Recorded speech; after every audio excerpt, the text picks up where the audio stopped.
Hello and welcome to the heart of the City of Lights of Paris for the FEI World Cup Dressage Finals for 2018.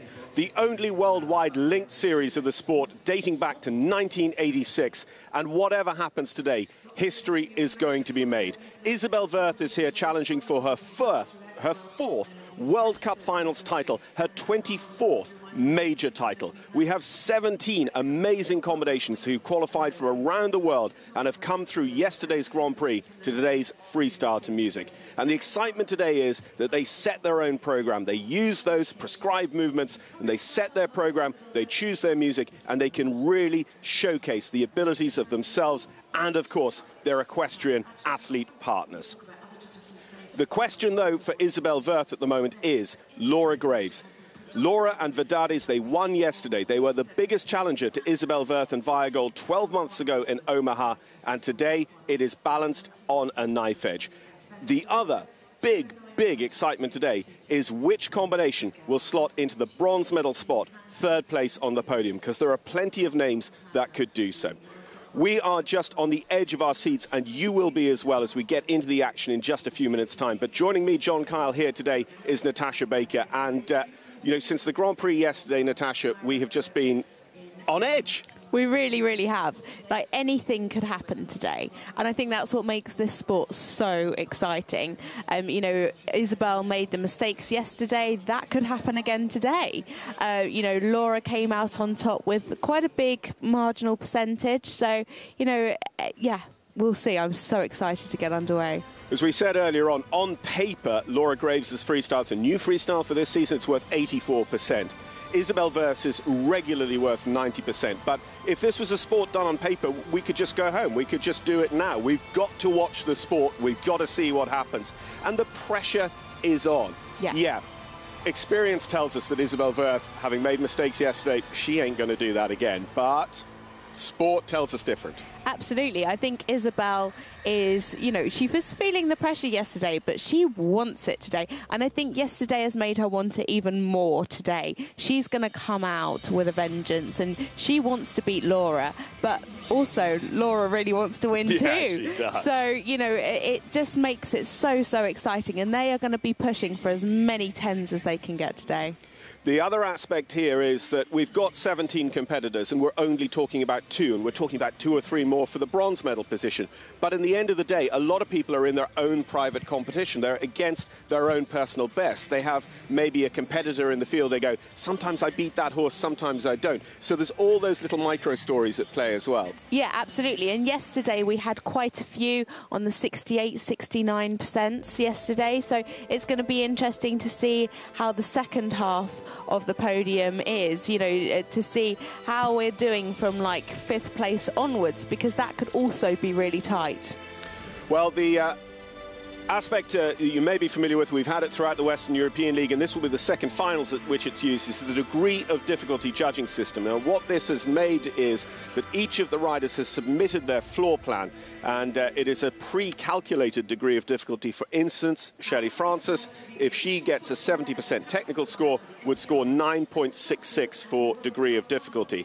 And on the artistic side, those degree of difficulty scores represent 10% of the total score, because they're one of 5 artistic scores: rhythm, energy, elasticity, harmony between the rider and the horse, choreography to include use of the arena and inventiveness, degree of difficulty, calculated risks, and music and interpretation of the music. So just tell me a little bit about the artistic judging, Natasha. So, you know, it is on personal preference. You know, you've got to enjoy riding to your music. First and foremost, as a rider, you've got to really enjoy going into that arena. So, looking at our start list, we'll talk, of course, more about the artistic judging, but Shelly Francis, one of 2 for the US, will be first in. Hanna Karasiova from the Central European League. Then Ludovic Henry, representing the French side. Patrick van der Meer and Zippo for the Netherlands. Then it is Morgan Babazon-Mestre, the Spanish Olympian. Yvonne Losos de Muniz for the Dominican Republic. She's got super freestyle music. Hayley Watson-Greaves for Great Britain. Daniel Bachmann Andersen, who had that good result yesterday. Inessa Merkulova, Russian Olympian. Edward Gal, former world champion, former World Cup champion. Madeleine Witte-Vrees, again, who's been a very strong Dutch rider this year. Belinda Weinbauer from Austria. Patrik Kittel, he could be on the podium here. He's a freestyle guru. Laura Greaves, winner yesterday. Then it's Dorothee Schneider, winner in Salzburg. Isabell Werth, who had wins across the Western European League on no less than 3 different horses, but she's with the #1 ranked horse in the world, Via Gold here.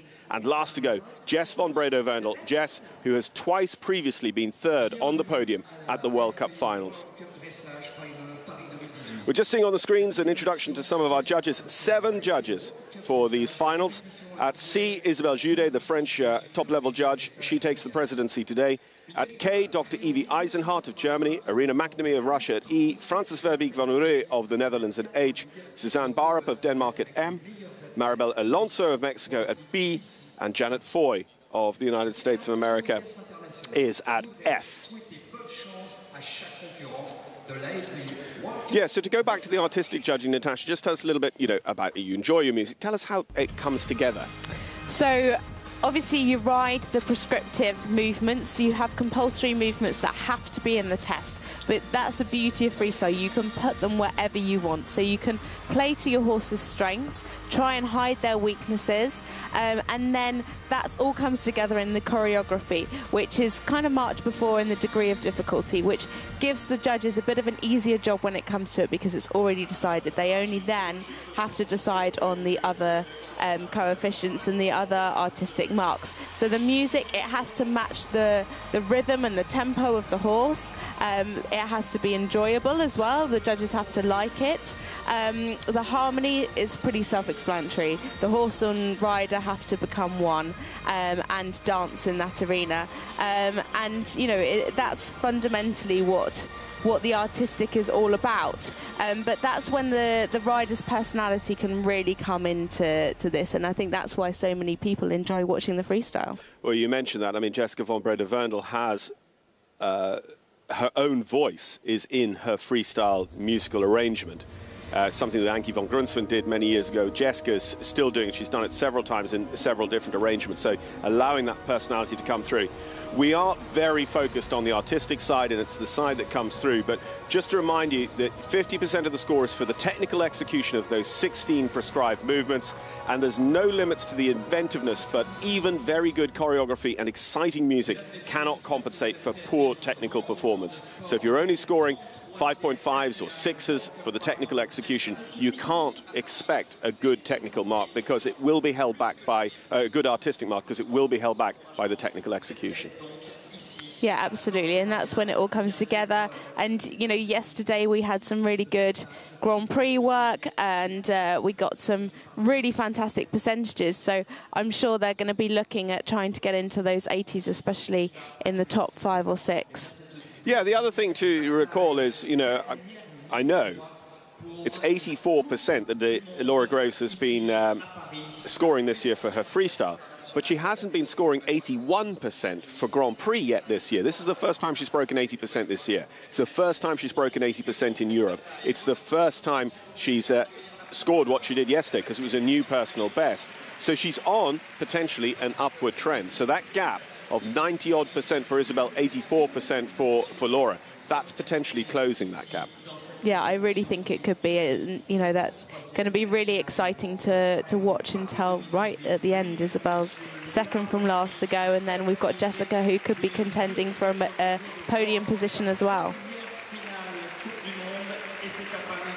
So Shelly Francis is going to get our competition underway, one of 2 for the US here, and she'll be able to provide a lot of feedback about the arena for Laura Graves yet to come.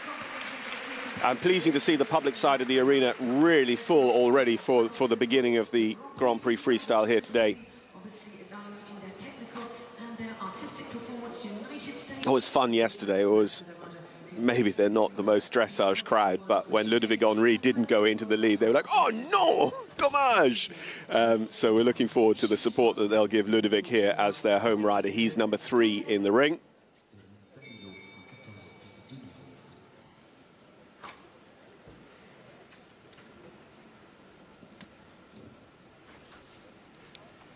So the judge at C has rung the bell. They're waiting now for Shelly to signal for her music. There she does so.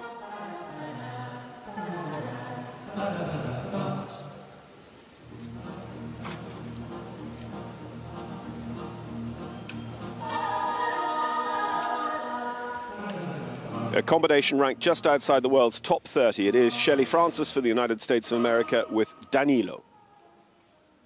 Top 10 in the special on the four-star tour at Aachen last year. Plenty of Nations Cup appearances for the US, and took podium finishes in 2 World Cup qualifiers at Wellington, Florida this spring.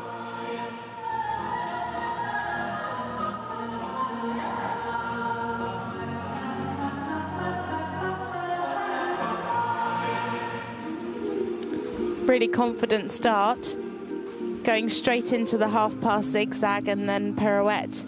The horse's mouth has been open a bit, especially in the half-passes, which is a pity. Ooh, mistake in the twos. It's a very high-intensity start to this program. It's always interesting to see the choices the riders make straight out of the first halt, because it's what they want to showcase. Yeah, you want to make a good first impression.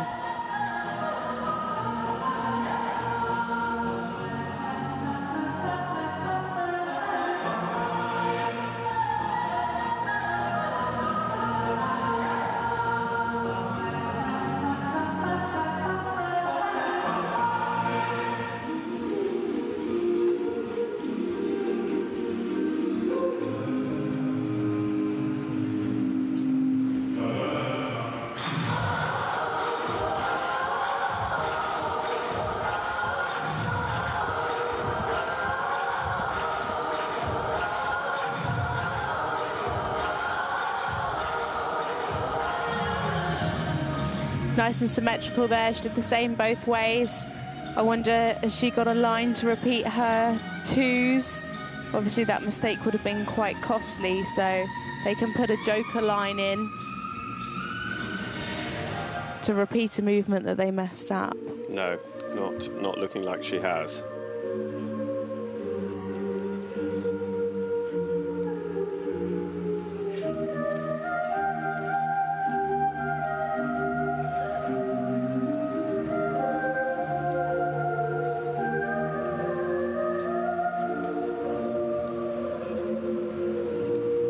For her program, if Shelly scores a minimum of 70% in the technical box that you see there, and all of the combinations she's proposed are accepted by the judges, she would get a degree of difficulty score of 96.6%. Which directly translates to 9.6% of her final score. There was a bit of tension in the walk. He wasn't really over-tracking.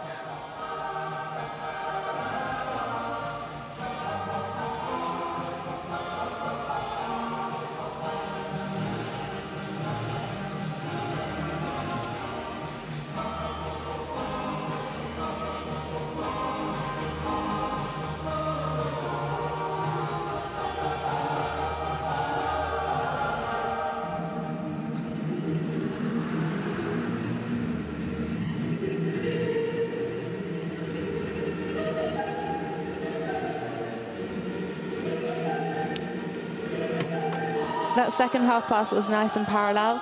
The passage half pass, he was just losing his quarters a little bit.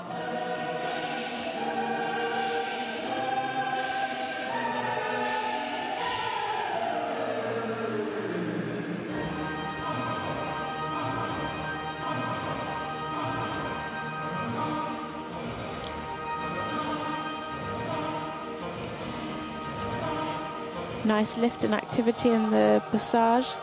Just dropped her a little bit at the start of the Piaffe.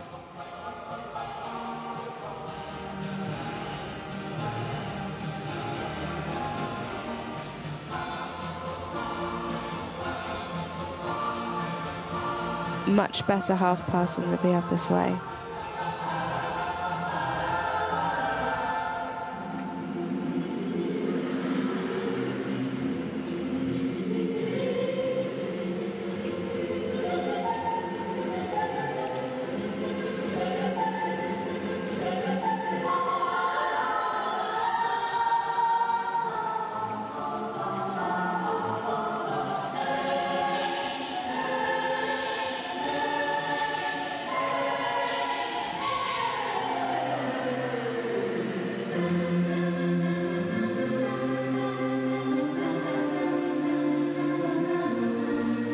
So I never thought I was going to hear Journey, Beyonce, Tchaikovsky. It's quite a mix, isn't it? Better activity into the Piaffe this time.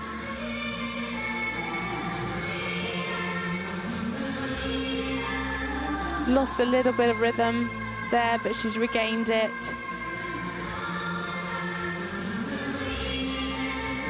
And good transition out.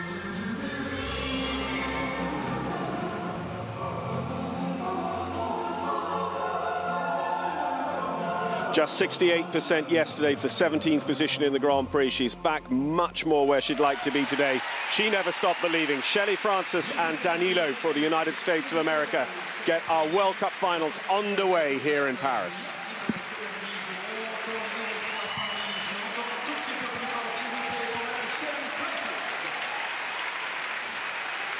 Ladies and gentlemen, the performance of Shelly Francis for the United States, our first combination, and Danilo. So we stand by for the scores for our first to go, Shelly Francis and Danilo. But actually a really nice quality test to get us started. Yeah, absolutely. A great start to the class. You know, it was nice and harmonious. There was a few times where he just dropped off of her leg. Real shame about the twos. That's really going to drop her overall mark, which is a pity because obviously they were so... You know, they were so early on in the test, but you know it was mistake-free after that. Just a couple of times where he just changed in the rhythm, especially in the transitions from the passage into the Piaffe. You know, he wasn't in front of her leg. He just didn't keep that activity going. But you know, you can see nice clear extensions, staying nice and uphill. But when you kind of understand freestyle, even if you don't know Shelly, you don't know Danilo, you know that that's a big disappointment for them, those two tempies, because they wouldn't have been so early in the test if she didn't have super confidence in them. She wouldn't have only put one line into a freestyle if she wasn't super confident. So, yeah, she's going to be happy with a World Cup final score here that's going to be well into the 70%, but actually she's sitting at her later on probably analysing, going, there's probably 2% more there. Yeah, without a doubt. You know, it's costly.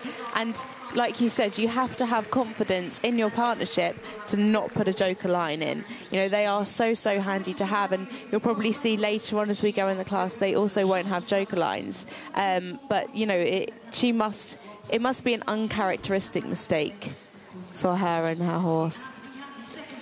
And it goes back to exactly what we said. If we just used previous scores, previous experience, this would be no fun at all. It is about coming in here and doing the business in front of this crowd in Paris at a finals with all of that pressure.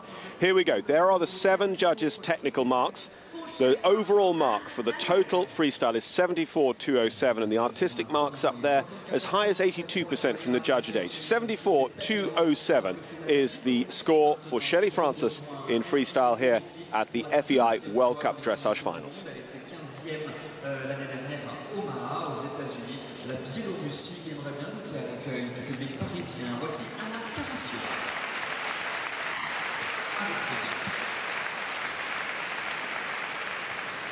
So we are off and running in these finals.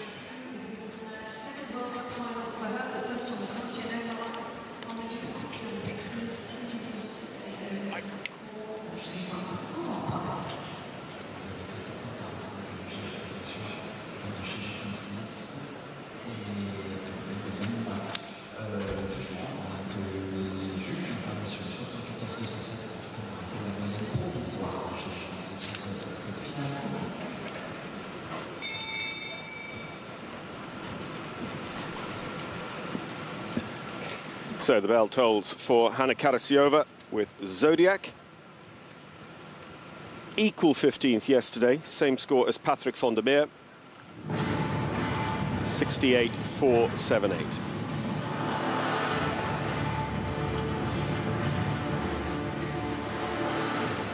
Hanna finished second on the Central European League of FEI World Cup Dressage. Took a win in a second place in Estonia and a win also in Moscow in Russia. We saw her last summer at the Gothenburg Europeans and 12 months ago at the Omaha World Cup Finals.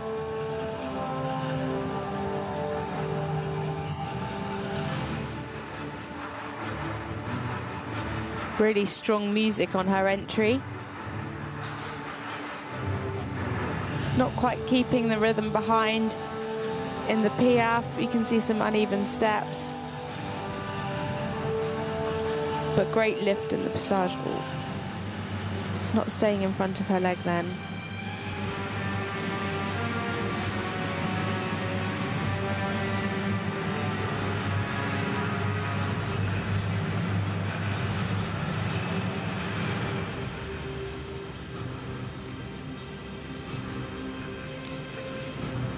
Better piaffe steps this time.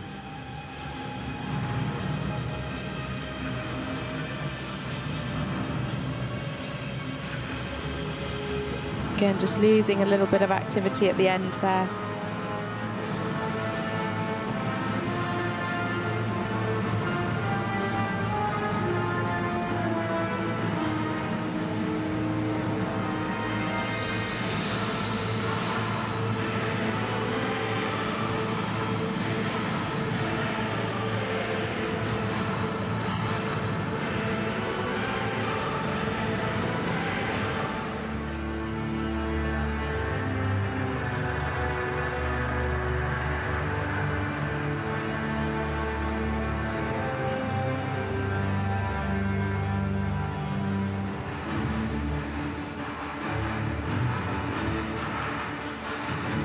So showing half of her walk compulsories. The collective walk, she's still got the extended walk to do. Again, just dropping off of her leg in the piaffe.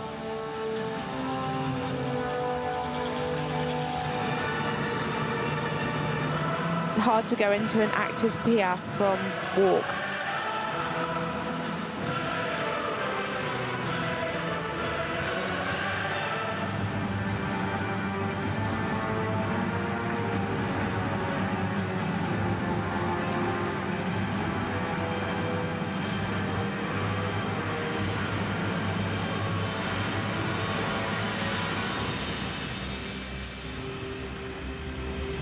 Hanna Karasiova and Zodiac, the Belarusian rider, the second part of their walk program, the extended walk. This tests degree of difficulty worth 7.82 if they were to score 70% on the technical side. So not the most complicated floor plan we have at these finals.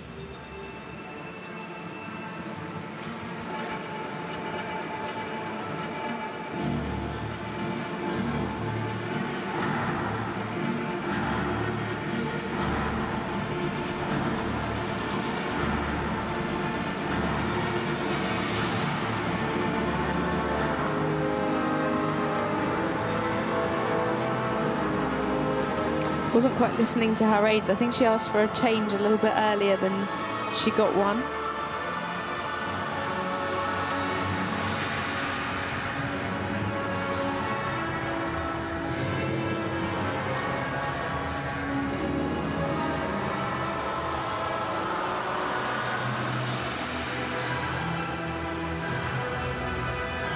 Again, just not quite as active as I would want to see it.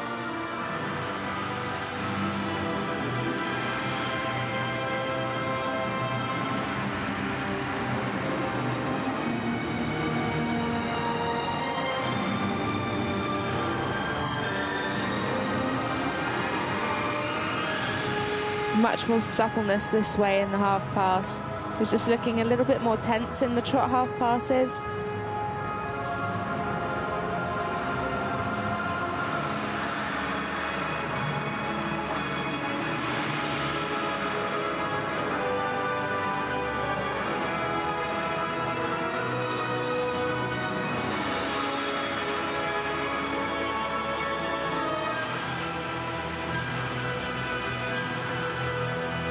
Bit more active in that pirouette. Just still a little bit earthbound. You want to see more jump.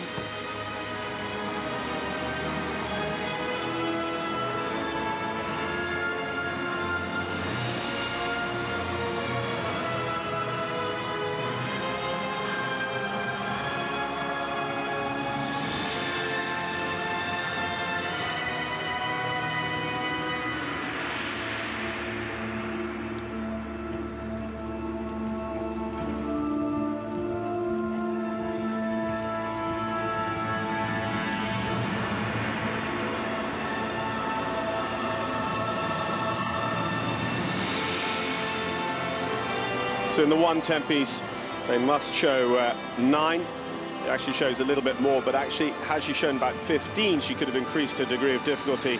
And it was a shame they didn't fully cover the long diagonal either. Coming into their final halt and salute to complete their second World Cup finals, Hanna Karasiova for Belarus and Zodiac.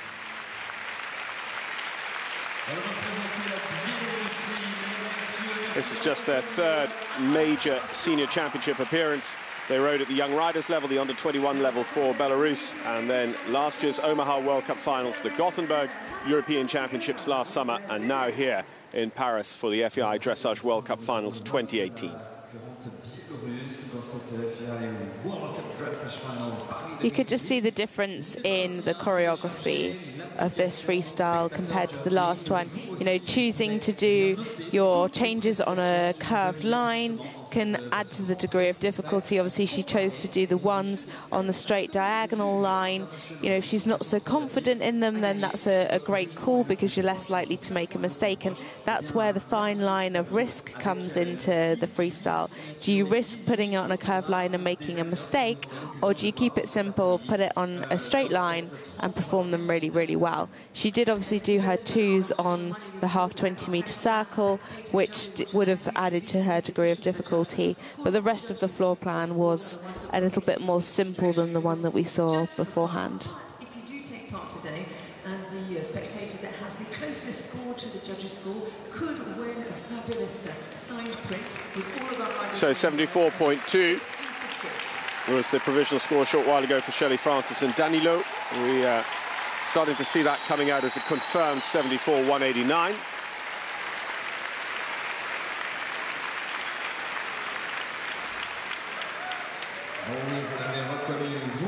And the score for Hanna Karasiova here in the World Cup finals is second place on 70.264. So not quite making the 70% with a lot of the judges on the technical side, the artistic scores as well, a mixture of 72 down to 66, 67 with judge at C and judge at M. So 70.264 and second place at the moment.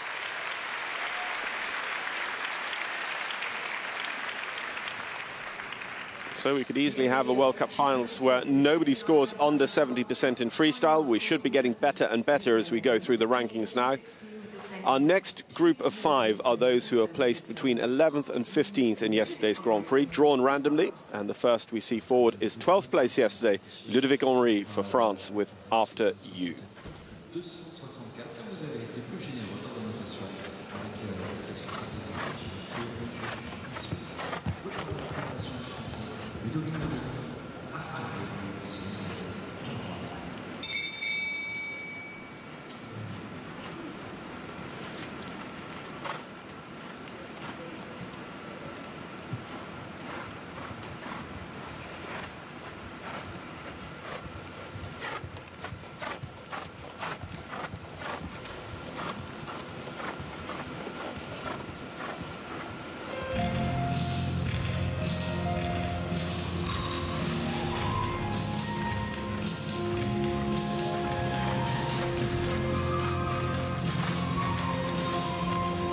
So the sole representative of the home side here for France, Olympian Ludovic Henry with After You. A little bit disappointed not to quite crack 70% yesterday. Ended up in 12th place. He would love his freestyle today to deliver him top 10 at these Paris finals. Oh, that was such a shame. He had such great lift in that passage and then a bit of miscommunication and he nearly halted, but has regained the activity in the Piaffe.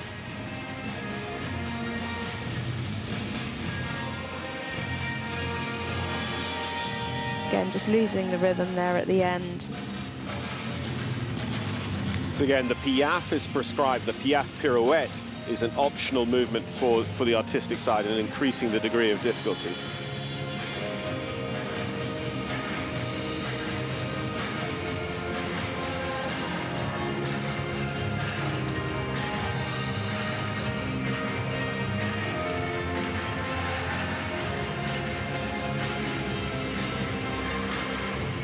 Nice parallel half passes. I think looked pretty supple.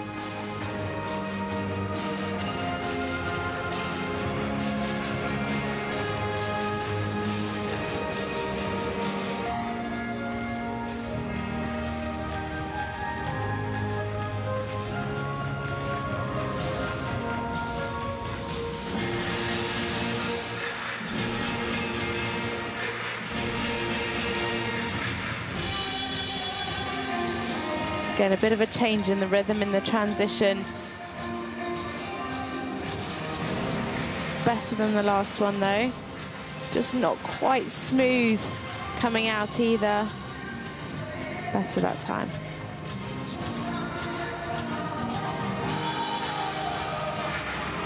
It's a real shame because those just lack of polish in spots is what's keeping his technical mark consistently below 70%. We've seen Ludovic throughout the winter season here in Europe, scored a 75% in Salzburg for a finish just outside the top 5 there. He was top 5 in Gothenburg.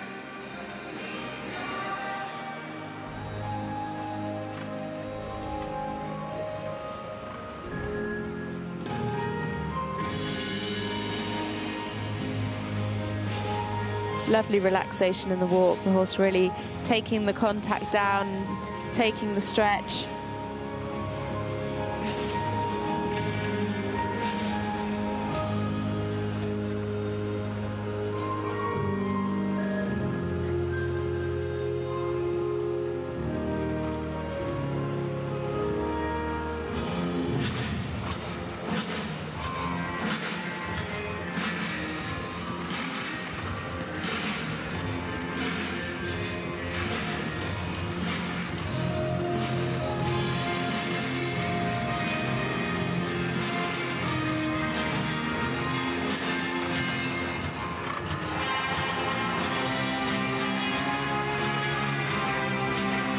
Quite a lot of swinging in the changes. Very nice line though, the translation from 2s to 1s, and great musical support as well.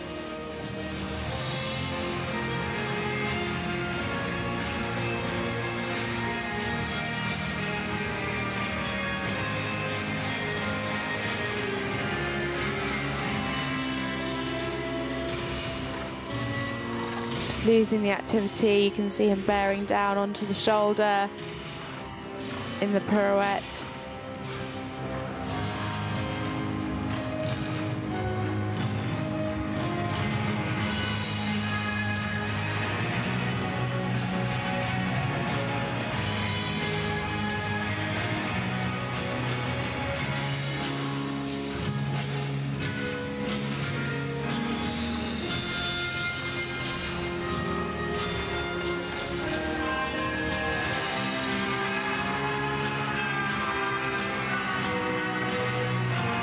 You can see there on that line the quarters just swinging from side to side, but the music fits so well to the floor plan.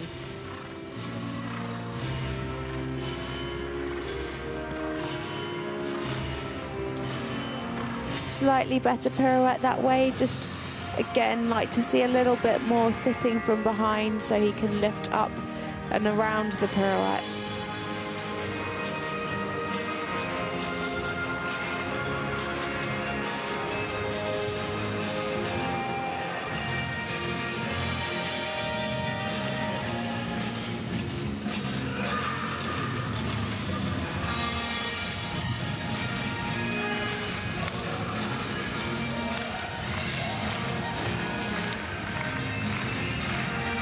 Crowd are getting involved, clapping along.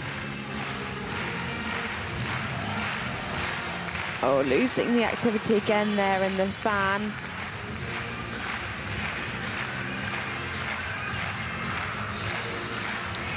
So really tough final centre line with that Piaffe pirouette and also these passage half-pass zigzags.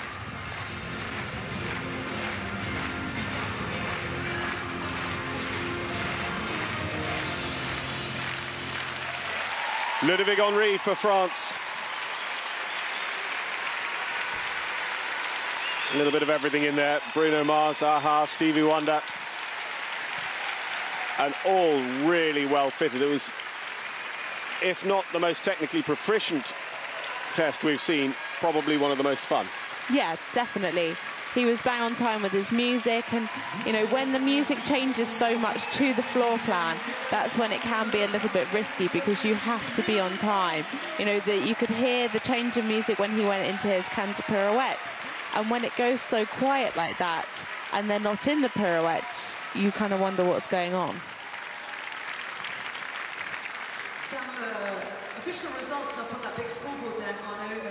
for Hanna Karasiova with a total of So as we said, Ludovic was disappointed to miss out on the top 10, but actually it's probably great for our sport today that he went early, and he's really going to have ignited this crowd ready for the battle royale to come.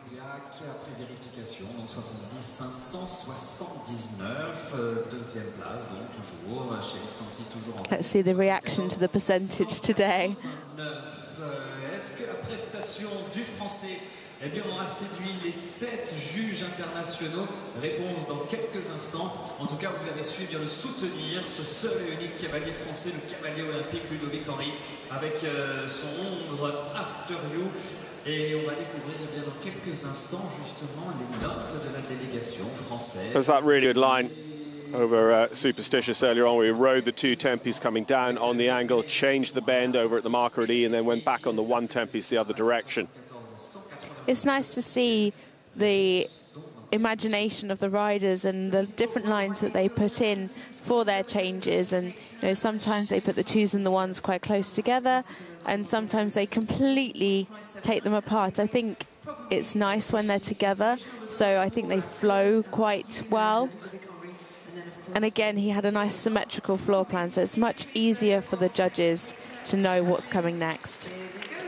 French rider Ludovic Henry, and After You goes into second place on 72.804 with us here today. Artistic marks there as high as 78, 79%, and indeed an 81.4 from the judge at C. C'est déjà le 4e acteur cet après-midi.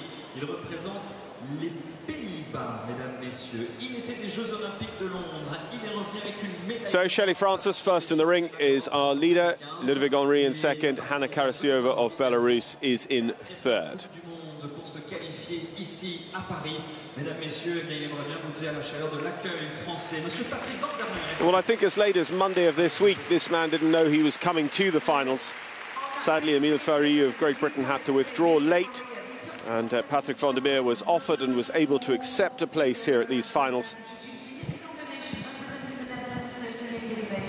And he will be our 4th to go, having placed equal 15th, same score as Hanna Karasiova yesterday in the Grand Prix, 68.4%.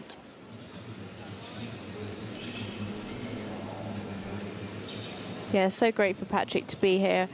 It's great that he felt so prepared to be able to come here on such short notice, but he's had a good season in the qualifiers so far, so hopefully he can put it into practice today.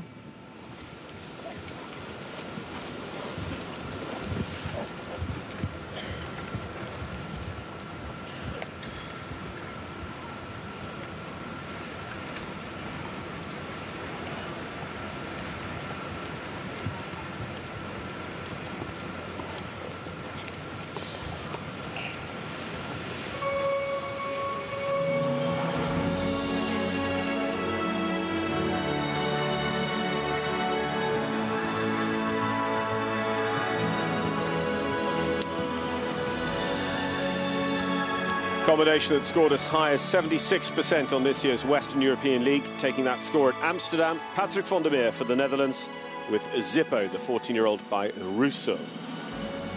Patrik was an Olympian for the Netherlands in London and a gold medalist with the Dutch team at the Aachen Europeans in 2015.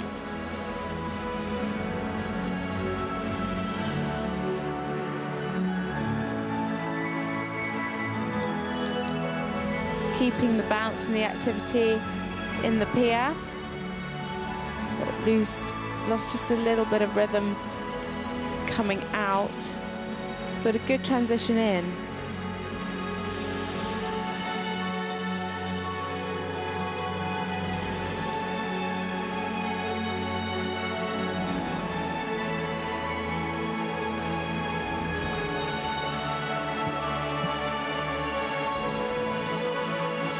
Although much further down the order, Patrik is in a very similar position to Isabell Werth. I mean, the score he got yesterday for Grand Prix, he knows he can do a lot better, so he's absolutely determined today to try and get as big a score as possible. Again, a slight miscommunication coming into the PF. He's lost a little bit of the lift in the activity.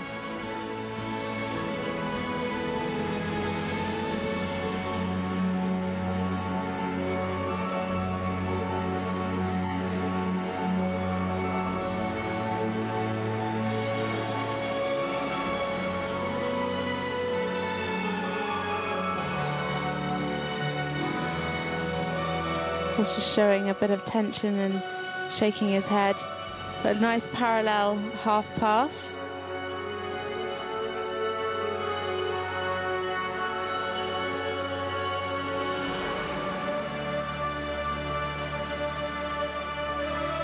That is a difficult transition, the direct downward transition from extended trot to extended walk. She does it very, very well. This horse has got an exceptional walk. I think this is one of the best walks that we saw yesterday, and so he should be getting some really strong scores from that.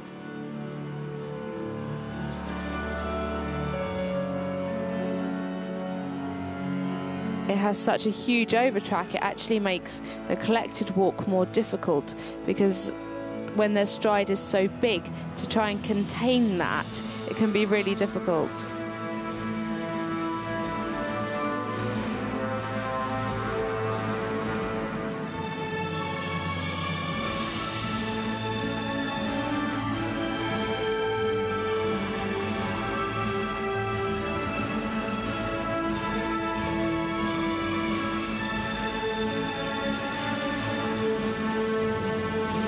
Great line of changes on the 10-meter loop. You can just see the tension creeping in when he's concentrating and doing stuff. He's much more consistent in the contact.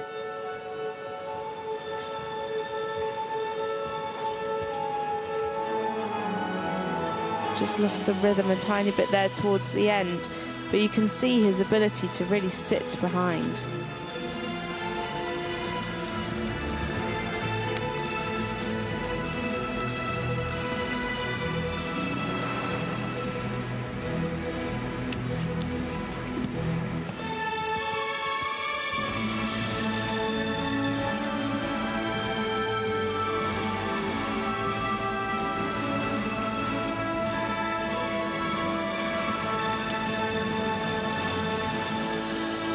Using the same line for the ones, again increasing his degree of difficulty.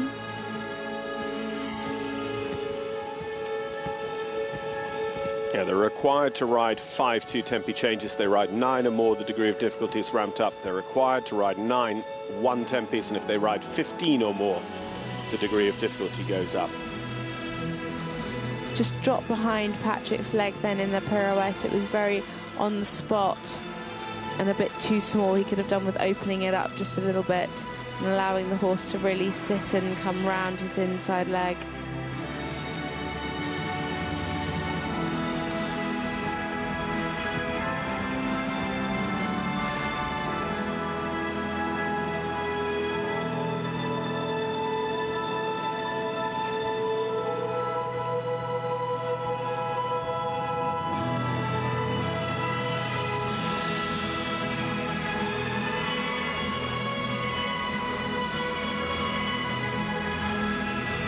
Choosing to repeat the 1 tempis. This is actually his safety line.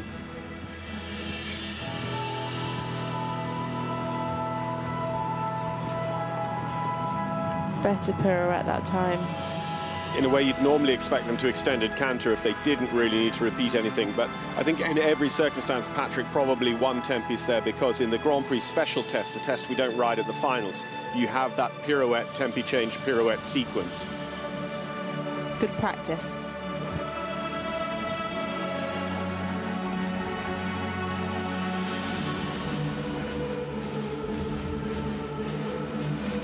Good transition into the PF. Not quite so clear coming out, but he did manage to keep more activity in the PF itself and kept that bounce. So another Olympian in our field here in Paris. Patrick van der Meer and Zippo for the Netherlands. They complete their test, as I say, on Monday of this week. Didn't even know they were coming to Paris. They took up that late place. Have they done enough to maybe go into the lead at this early stage? 74.189 is the target to beat. Shelly Francis.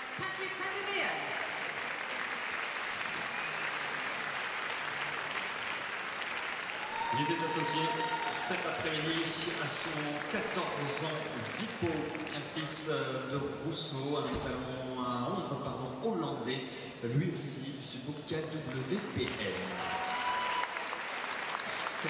Lots of activity in the PF, and that was where he just lost the bounce coming into the PF.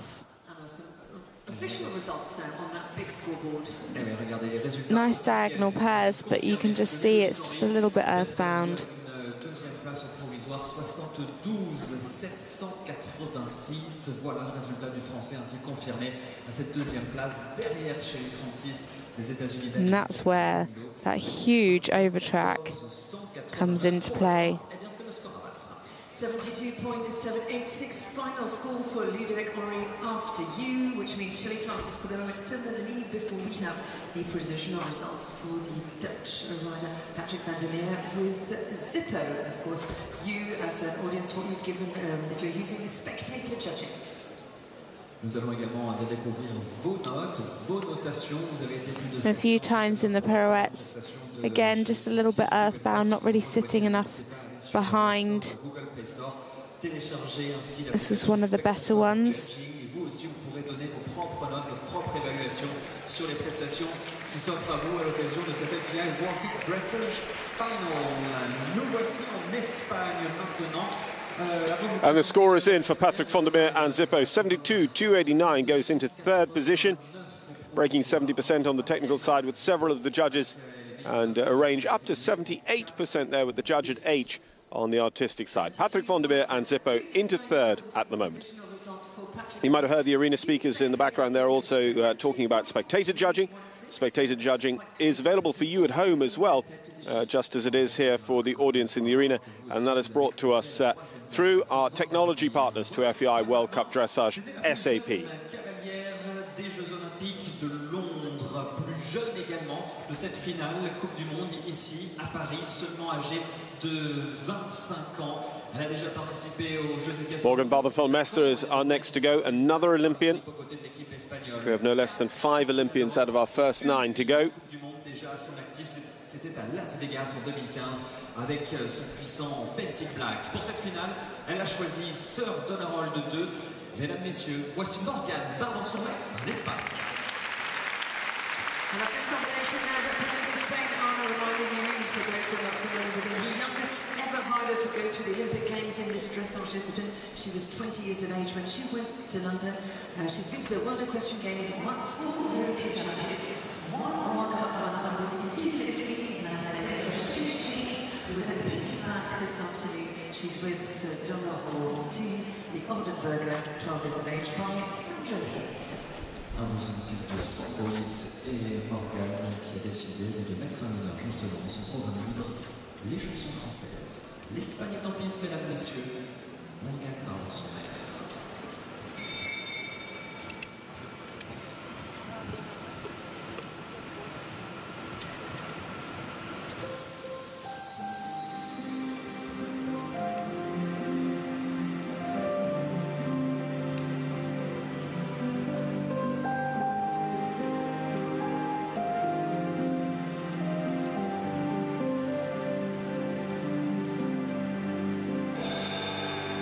Spanish Olympian Morgan Barbancon and Sir Donnerhold. This is Morgan's second finals. We saw her with Painted Black, a former Anki horse, at the Las Vegas finals in 2015. Morgan and Sir Donnerhold could take over the lead here.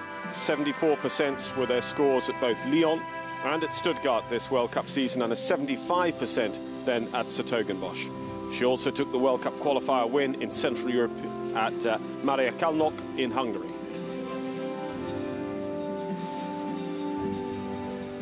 Lots of expression in the passage, keeping the activity in the PF, but just not quite so much expression there in the fans.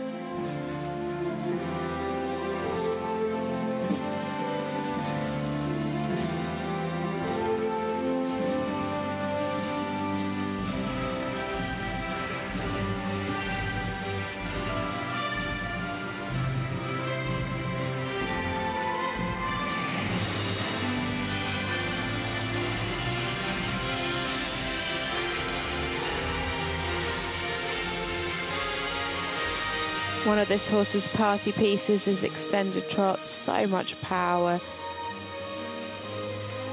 Really lovely uphill expression.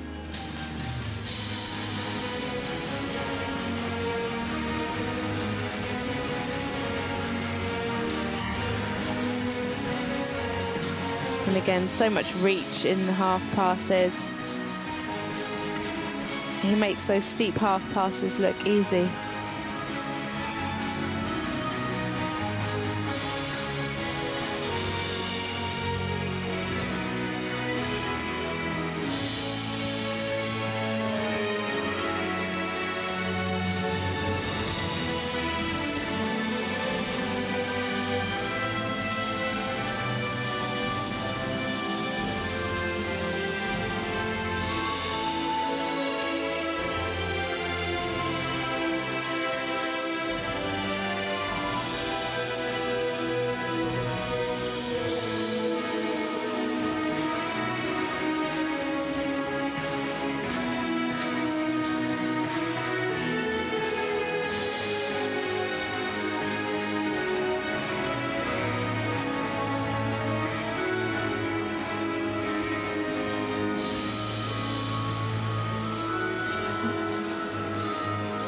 Lost the rhythm coming into the walk transition, had a bit of a stumble. She's really breaking the paces up, you know, starting in her trot work, then the canter work, in the middle of the walk, and then I'm guessing she'll repeat with some more canter on the other rein.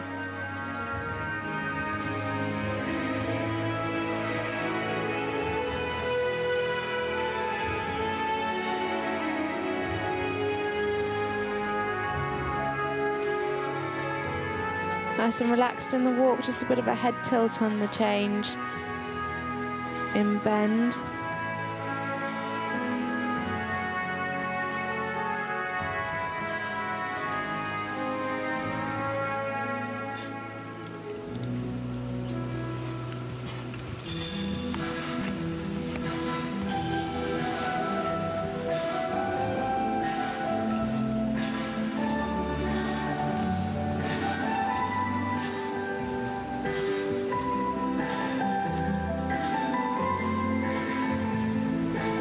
Big pat there. Yesterday, the horse wasn't really travelling in his changes. They were very on the spot, but that was much better today.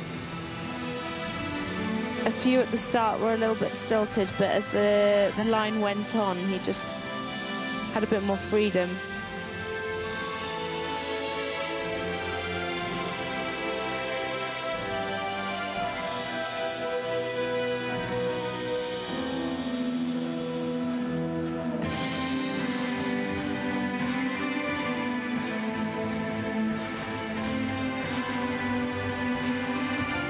Again, repeating the same floor plan as the other rein. Nice and symmetrical.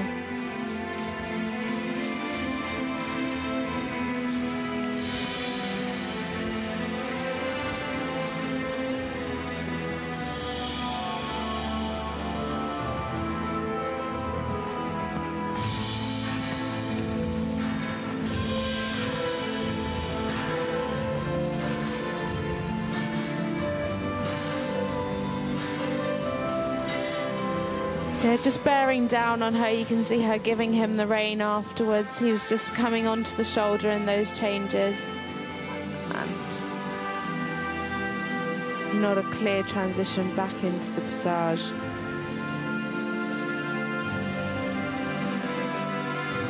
Again, that was a declared difficult transition in her freestyle floor plan.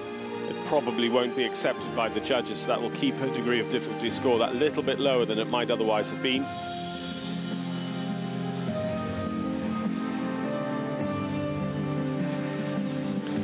Piaf's travelling quite a bit there, and she just lost that bounce that she had in the passage. Nicely regained though.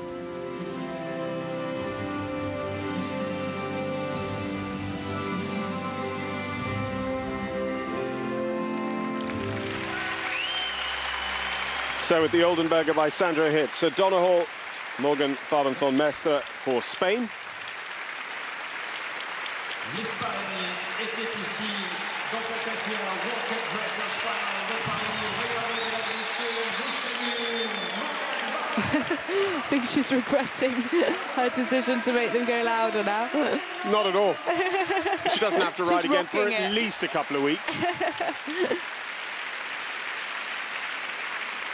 Why not? I mean, as successful as Morgan has been, this is only her second time at the World Cup final. She knows how much this competition means, and I love to see her enjoying it. I think he's enjoying it too.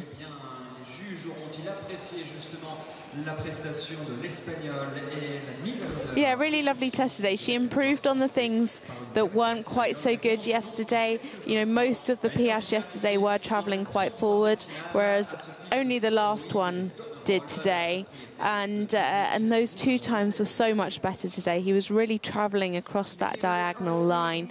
The ones still, he just came a little bit back at her, wasn't really off of her leg, and you know, just buried a little bit in the contact. But yeah, a lot to like in that test. Alors que le classement justement provisoire est affiché sur l'écran LG. Pour l'instant, les États-Unis d'Amérique tiennent bon dans cette phase finale justement de cette Coupe du Monde avec 74-189. Le podium pour l'instant, la deuxième place de Ludovic Henry avec 72-786. So Shelly Francis is still our leader. This is the first combination who have the scoring potential to go in front of Shelly, and they do so. A great score, a new season best for Morgan Barbancon and O'Donoghue, 76-207. Look at those artistic scores, nothing lower than 79% there. A great result for the Spanish Olympian, Morgan Barbancon. Her reaction at the end of her test with O'Donoghue shows that she knew it had been one of her best ever, 76% to lead the FEI World Cup Dressage Finals.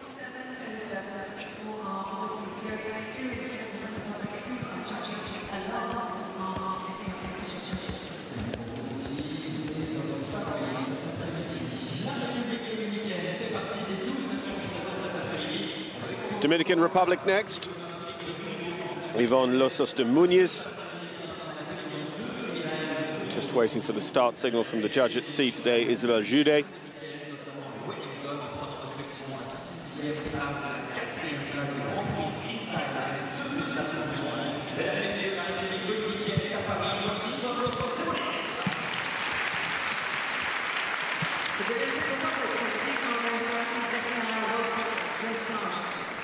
Here for this freestyle competition with Hanna Karasiova, who are ranking some of the performances. She was 4th in the Grand Prix freestyle world, and 6th in the Grand Prix in that season.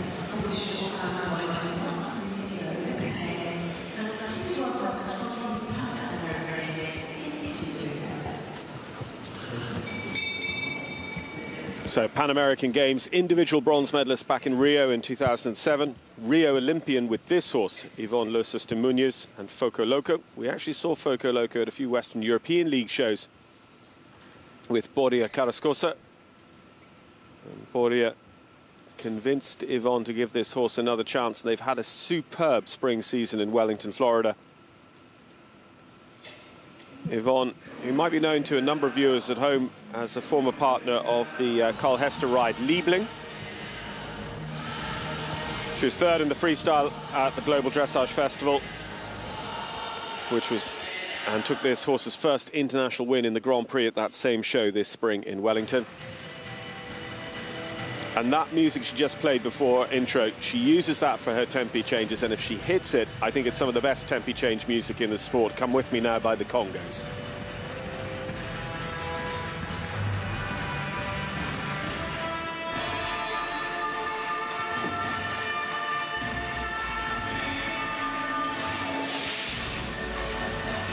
Confident start. Good transition from the passage. He looks like he's on fire today. He means business. Yeah, the World Cup series at Wellington. They have 3 World Cup qualifiers as part of the 12-week-long Global Dressage Festival season. She placed a 6th and a 4th in January and February.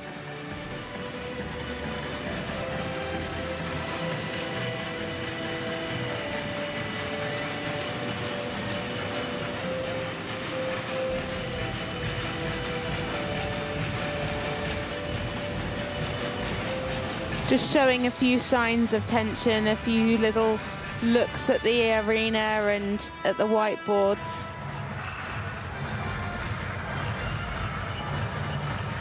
But it's definitely helping that expression today.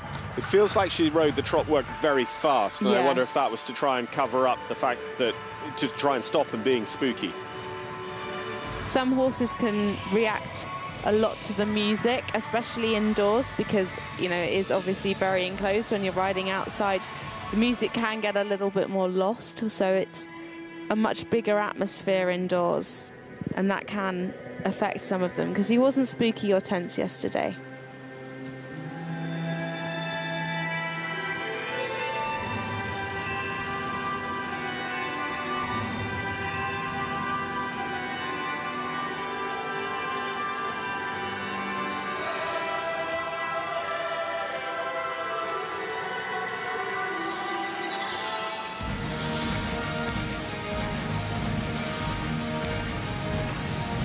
Great music choice.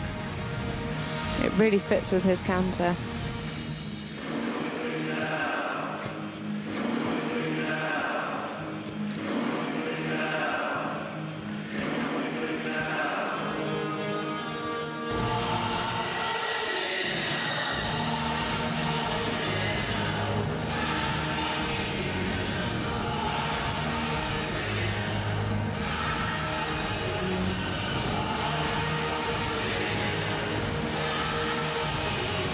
Brilliant.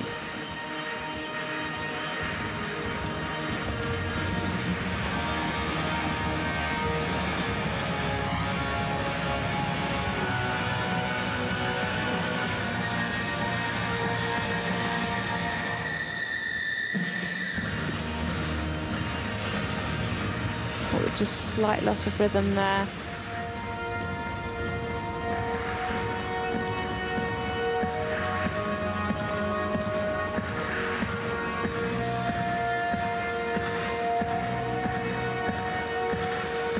Just keeps losing his rhythm in the canter in the half passes.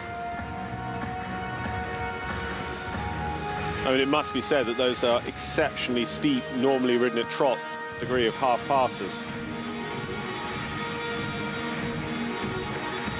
Oh, that's a shame. Yeah, just throw in a one tempi there early in the sequence.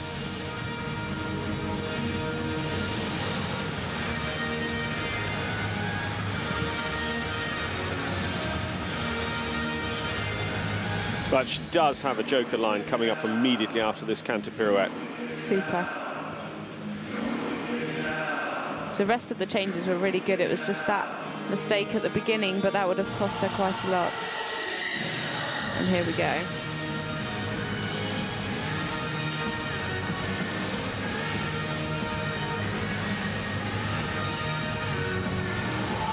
Definitely his party piece.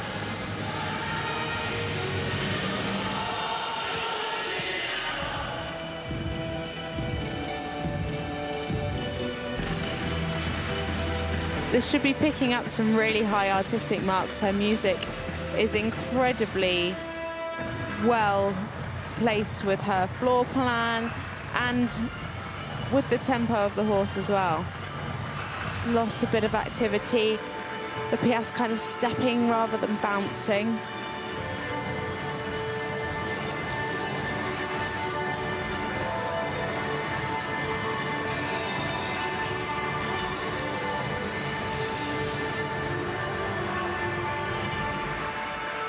Better this time.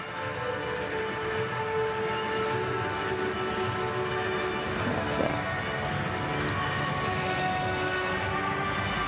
So making their way to their final halt and salute to conclude their freestyle campaign for the Dominican Republic, Yvonne Losos de Muniz and Foco Loco, another graduate of the Wellington Global Dressage Festival with us here this season, alongside Philippine rider Aless Singberg, who we saw yesterday in the Grand Prix, and our two US riders, Shelly Francis and, of course, Laura Graves.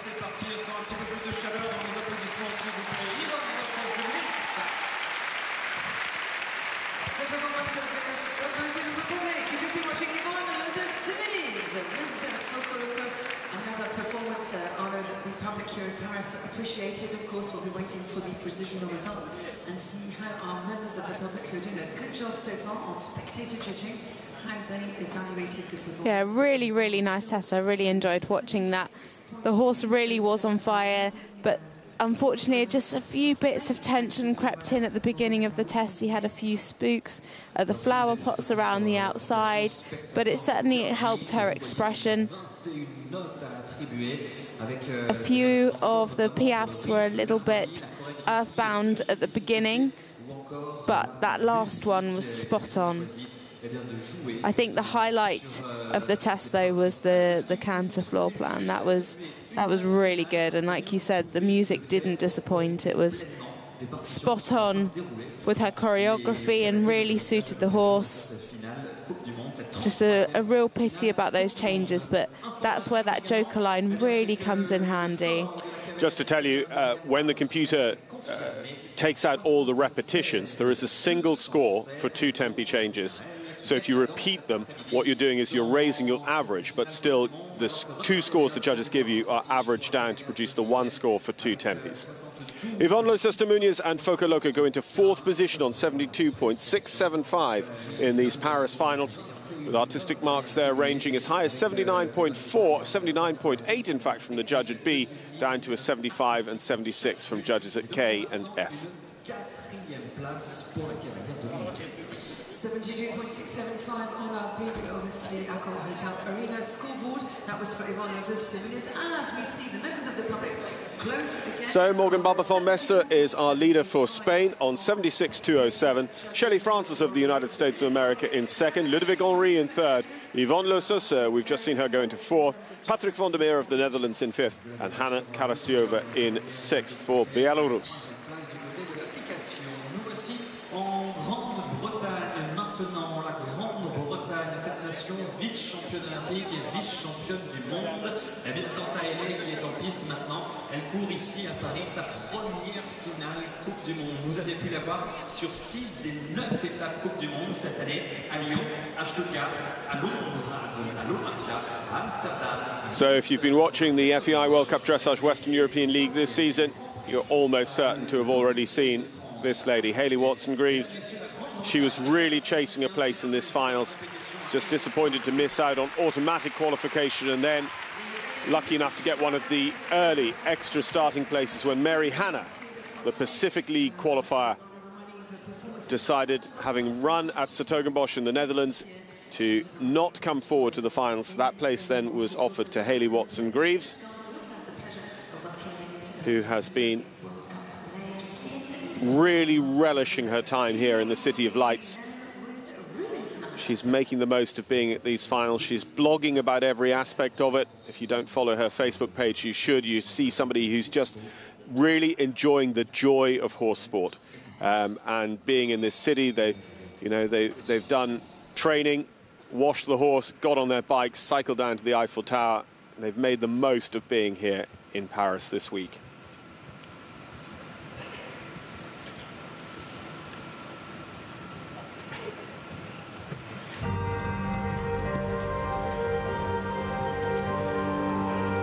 Just outside the top 10 yesterday, scoring 69.8%. Hayley Watson-Greaves for Great Britain and Rubens Knight. We've seen this combination score as high as 77% on World Cup duty a season ago at Olympia. This season, 76 was their best again coming at Olympia, and they had good results at 's-Hertogenbosch, Neumünster, Lyon and Stuttgart.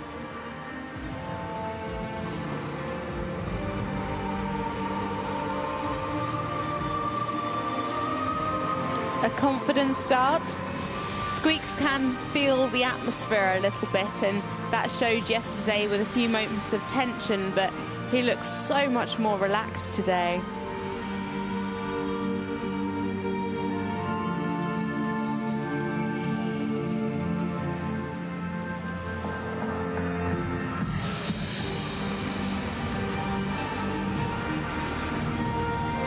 Beautifully straight changes.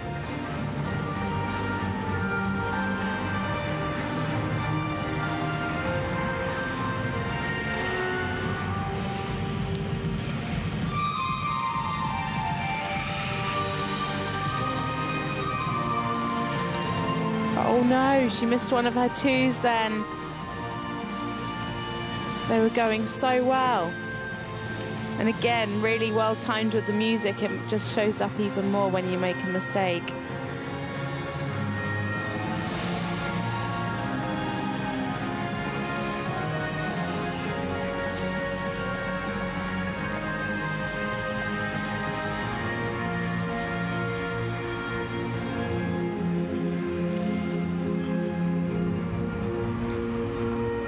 So her declared movement now is to ride 1 10-piece, which she's going to do.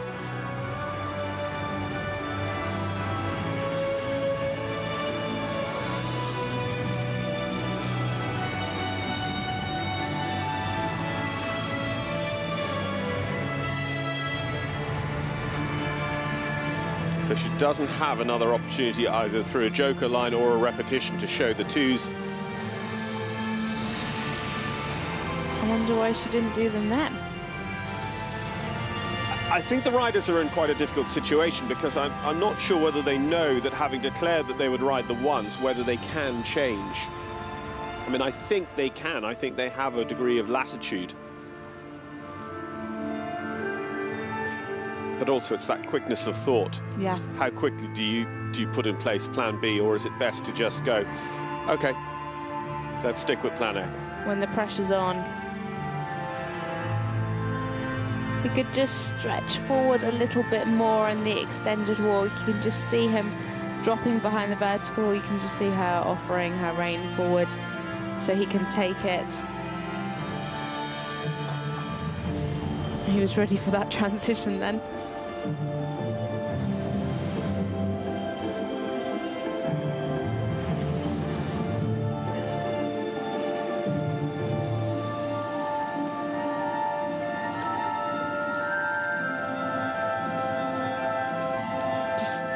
Losing a bit of the activity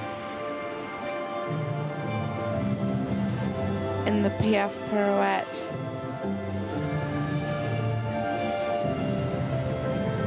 Lovely lift in the passage though.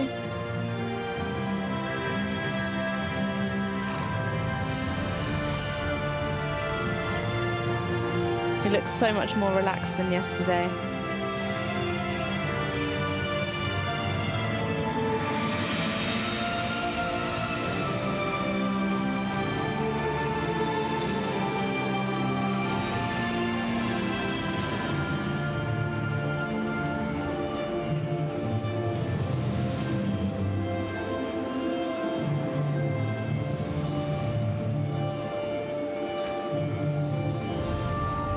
Much better transition into the Piaffe. Just lost again a little bit of activity on the turn.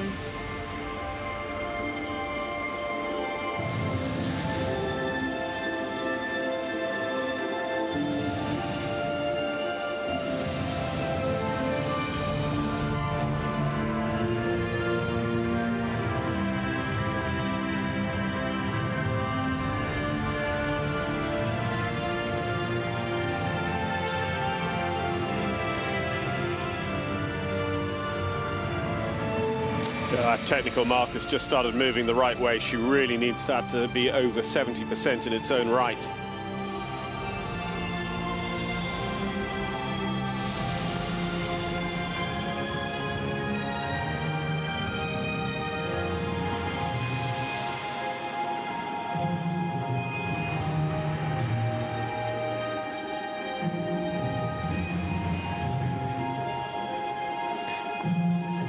Some nice clean Piaffes will help bring that score up. Much better this time. Keeping that bounce. Much better. Nice clear transitions in and out of the Piaffe as well. He just dropped off of her when she was doing the pirouettes. Much better. Lovely activity.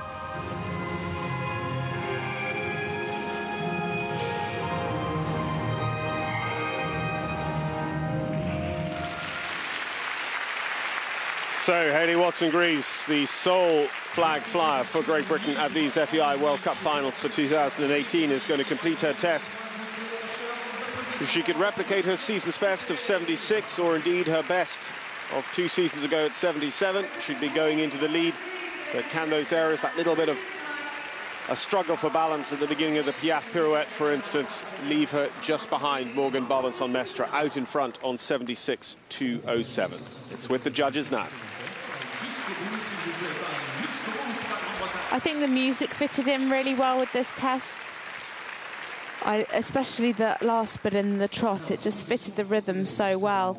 There was just a few moments, like you said then, with the lack of the balance in the Piaf pirouettes, but that last centre line just proved that he really can Piaf. And she kept the lift, she kept the activity.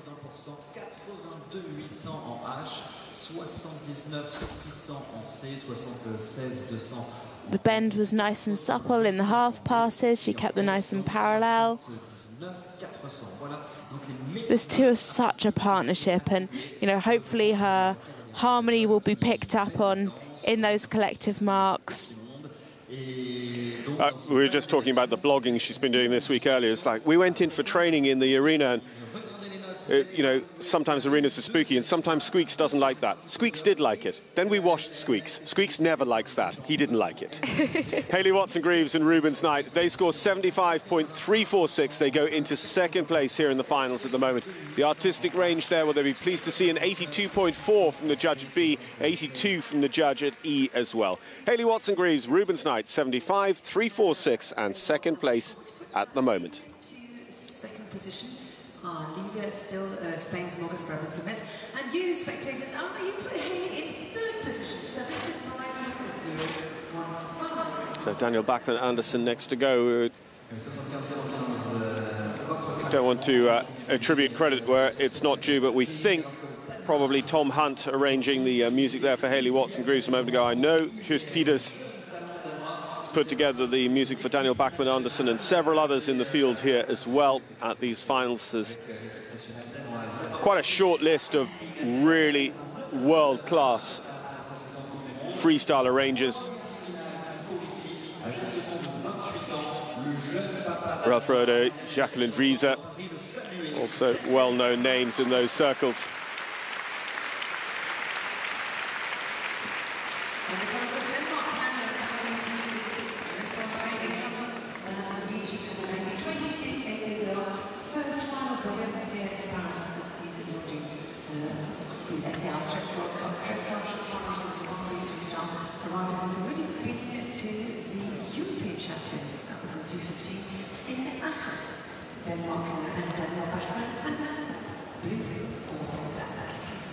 Well, we had the interesting situation yesterday where Blue Horzak is actually the sire of Edward Gall's ride Glock Zonic. Blue Horzak, in fact, ended up winning that little battle yesterday as well. This is the best of this group. We're, in fact, just moving into a new group. Those placed between 6th and 10th yesterday in the Grand Prix. And Daniel, the best of them, is drawn first. He was 6th yesterday on 74.1%.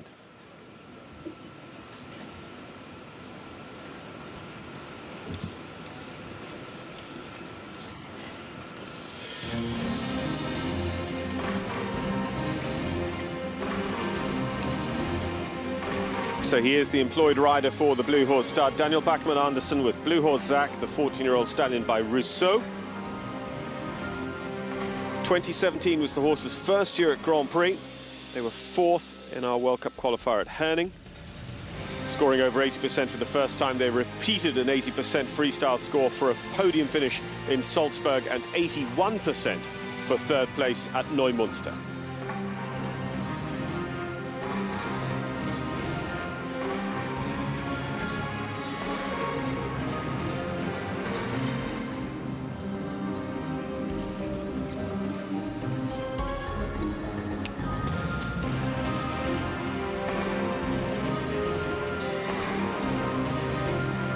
Fantastic lift in the passage.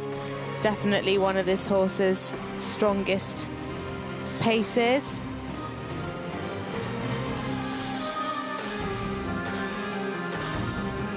And again, through that change of bend, he's changed from passage half pass into trot half pass through the change of bend. So he's doing movement, movement, movement. He's making the judges sit up, take notice, and say, this is difficult. This is, you know, on the forward leaning edge.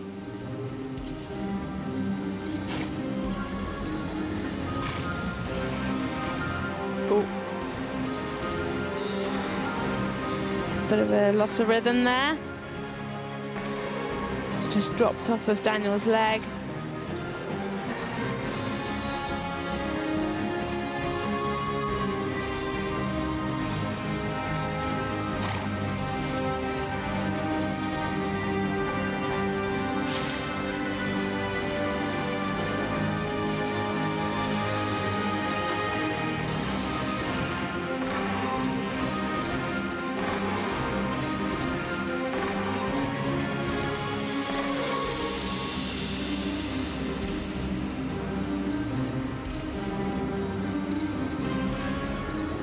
Keeping that lift in the rhythm, it just could have been a little bit more active, being really picky. It's got such a strong passage that you want to see that maintained in the PF.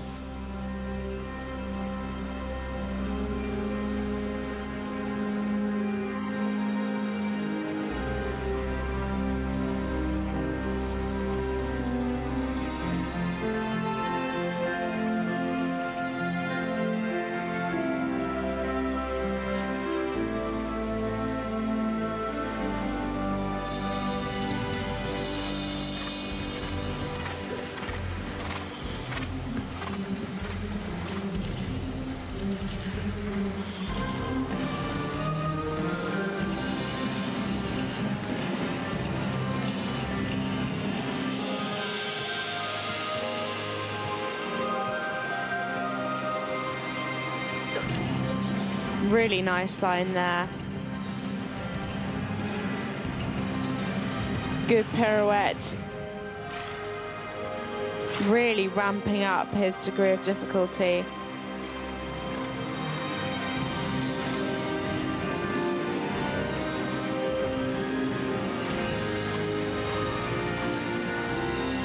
The profile, if anything, was just a little bit downhill through that last pirouette. You saw the horse tuck in underneath and regain the uphill profile as they left the pirouette. Yeah, it's a really difficult line to keep that uphill tendency when you're getting the horse to sit so much.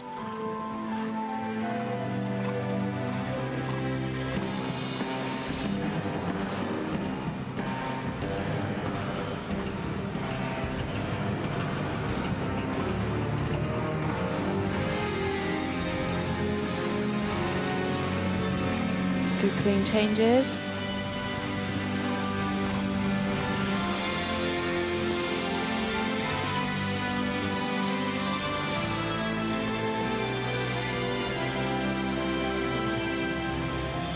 Very strong in the extension and nicely onto his music and into the pirouette.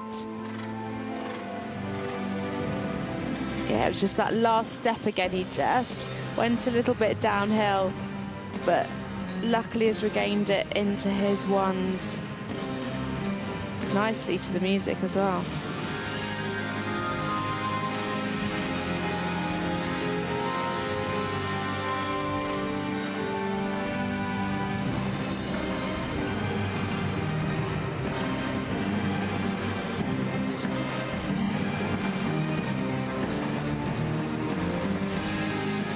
Rides the 2 tempies as his relief line.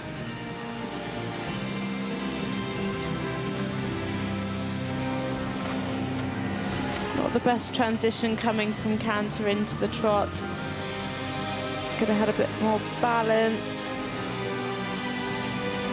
And a short extension, but good transition into the PF. Oh, just lost the regularity there in the fan.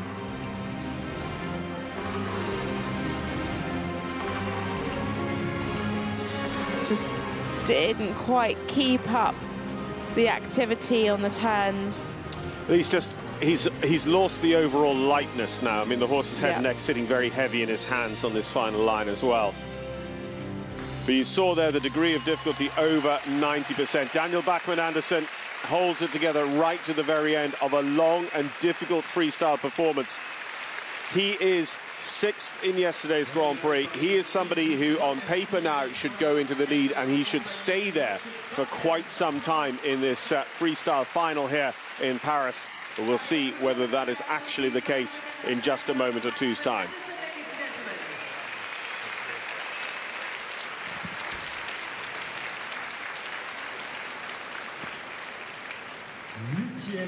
Cavalier prétend au titre de vainqueur de cette 33e FEI World Cup final. There's that lovely uphill extended trot, showing so much power. I think you're right. I think he got tired as the test went on. It was very technically difficult, very challenging, and there was just moments where he crept downhill, which is quite unusual for this combination.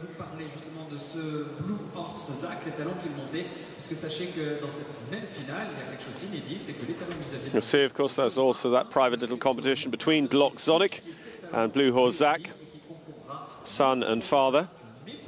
And there, just in the background, we see the FEI World Cup Dressage Trophy, redesigned in 2015, but still incorporating the base of the trophy that goes right the way back to 1986. Anne-Grethe Jensen was the winner on that occasion. We have several World Cup finals winners. We have Isabell Werth, 3 times a winner here in our field. We have Edward Gall, a winner in 2010 in our field here. And plenty on the supporters bench as well. Monica Teodorescu helps out Isabell Werth. She's a 2-time champion. We have Debbie McDonald of the United States of America, who works with Laura Graves. She was the 2003 winner. And Louise Nathorst of Sweden will be on the kiss and cry for Patrik Kittel later on, and Louise herself was the champion in 1998. And Hans-Peter too. True, yes, of course. Hans-Peter, one of only 4 gentlemen winners of the competition, was our winner back in Gothenburg 2 years ago. Score for Daniel Bachmann Andersen. Blue Horse Zach well into the lead, 80.432 for Blue Horse Zach, and Daniel Bachmann Andersen 83, 87, 86, 86, 85, 86, 84 are the artistic scores. Leader across the board with all 7 judges, 80.432 to lead the finals here in Paris. Qui est en piste puisqu'elle était à Rio avec ce Mister X. Elle a participé à 4 championnats du monde, dont ce de camp avec ce même cheval, 6 finales Coupe du Monde. Elle a été 8e l'année dernière à Omaha, vainqueur des Coupes du Monde de Moscou cette saison. Mesdames, Messieurs, voici Inessa Merkulova avec ce Mister X.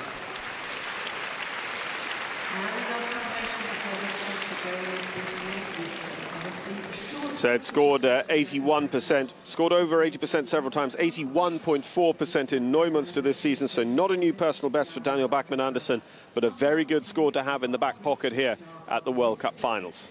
A 13-year-old biologist who wants to the Olympics, 4 World Equestrian Games, 6 World Cup finals, the last time was last year. So just waiting for the bell now, Russian Olympian Inessa Merkulova.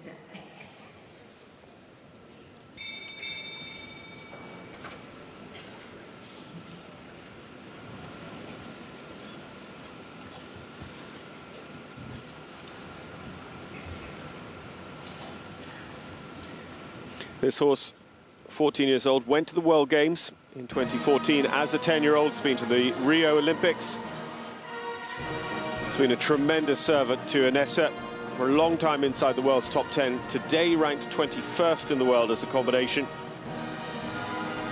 They won the Central European League of World Cup Dressage with 2 wins in Moscow in September and scores of over 80% in the freestyle. Inessa Merkulova for Russia, 7th in yesterday's Grand Prix on 74%. She rides Mr. X.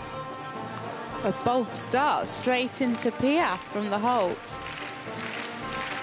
And she's already got the crowd going too. I remember for the 2015 finals that Hans-Peter and Edward said their experience before, they knew the American audience, not being so familiar with dressage and loving entertainment, would clap for the 1 tempi lines and stuff. So they totally prepared for that. They chose horses that would deal with it and, you know, built up for it. Inessa is having fun, I think, with this crowd as well. It's great to hear them getting behind it. It is.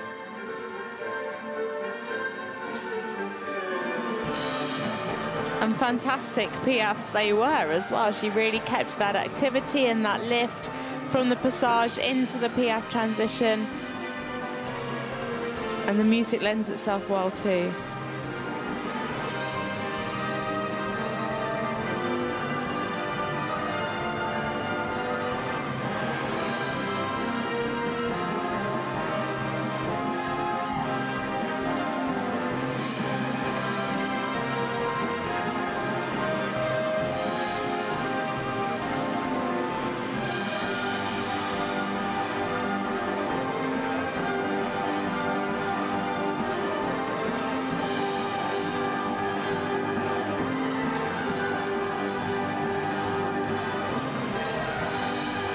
Good half passes, she kept him nice and parallel.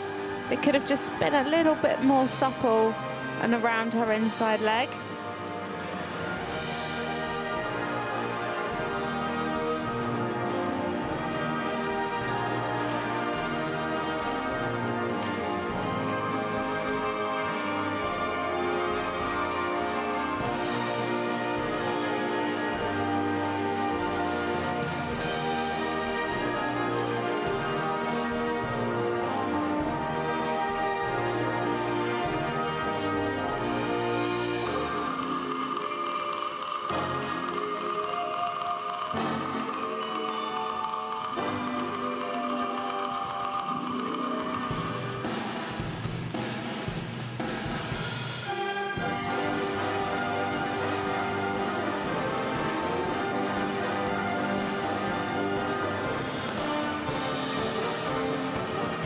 Again, we talked about how people build their freestyles, and you see now that the technical has drifted back a little bit to 76% from a high of over 80 when she was piaf passaging at the beginning. You see that she showcased this horse's real talents right up front. Yeah, it's always good to start on a high, isn't it? Really show off the positives and try and disguise those not so strong points as much as possible.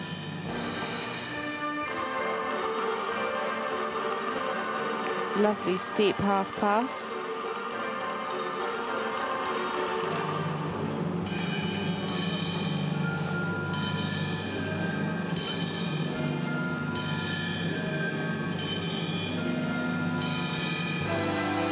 Keeping the lift in the pirouette.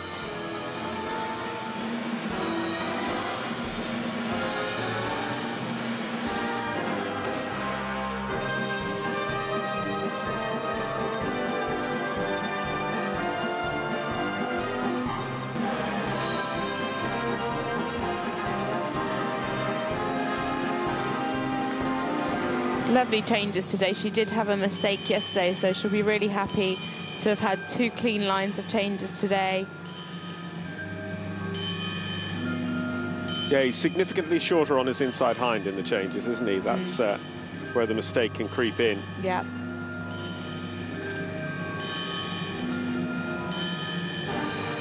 And just lost a bit of activity. It's hard to keep the activity, especially in that double pirouette. It does increase her degree of difficulty, but only when performed very well.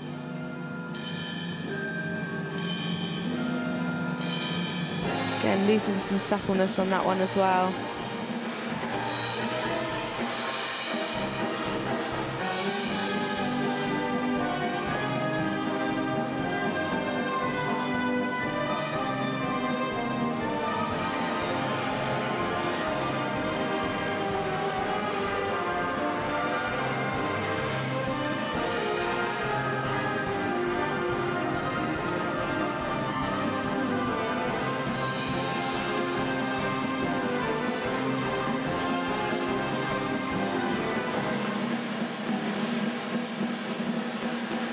So preparing for her final centre line.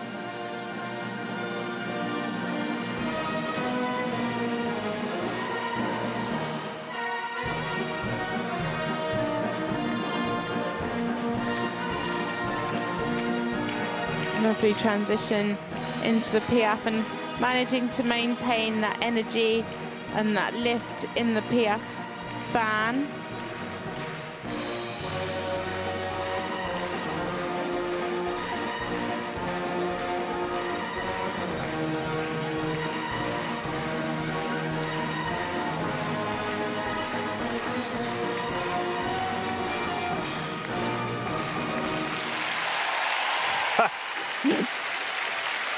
Inessa Merkulova for Russia, and Mr. X, he has been her dancing partner for quite some time, and I'm not sure they have often done better than they have done today, particularly not in Western Europe, in front of 7 judges, the caliber of which we have here today.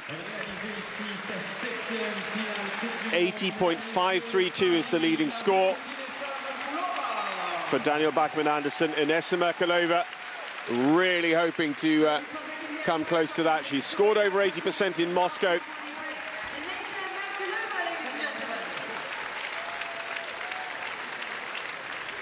La Russie qui était des nôtres avec son Mr. X, son cheval de cœur qui l'a tant accompagné justement dans diverses échéances internationales. Alors regardez les notes confirmées. Les notes yeah, I mean, she was absolutely thrilled with that, wasn't she? I think that was the longest hug in history. A lovely clean test. Just a couple of times he just dropped off behind her leg, especially in the canter work today. Her piaffe and passage work is so strong. He just manages to maintain that lift and expression in the passage and then carry that on into the piaffe and maintaining that bounce. So just to give you some stats, at the Gothenburg World Cup finals in 2016, 78%. At the Omaha finals last year, 76%. In Western Europe last winter, 77 in Stockholm, 78 at Herning in Denmark, 78 at Dortmund in Germany at the Signal Iduna Cup just a couple of weeks ago. Can she score 80% here today? Not quite. 79.168, second place for Inessa Merkulova and Mr. X. But this is a combination that know each other so well. The embodiment almost of two hearts, the two athletes working together for one performance. Inessa Merkulova, Mr. X into second position. Well, that brings us up to the judging break here. Here is the situation at the moment. Daniel Bachmann Andersen is our leader on 80.532. Inessa Merkulova in second. We've just seen her. Morgan Barbethon-Mestre in third for Spain. Hayley Watson-Greaves in fourth. Shelly Francis, trailblazer today for the USA, in fifth. Ludovic Henry for the home side in sixth. Yvonne Losos in seventh for the Dominican Republic. Patrik van der Meer for the Netherlands. And then Hanna Karasiova and Zodiac for Belarus, rounding out our top 9 at the moment. We are going to be back on air at 20 minutes to the hour, 15:40 for the second half of the FEI World Cup Dressage Finals.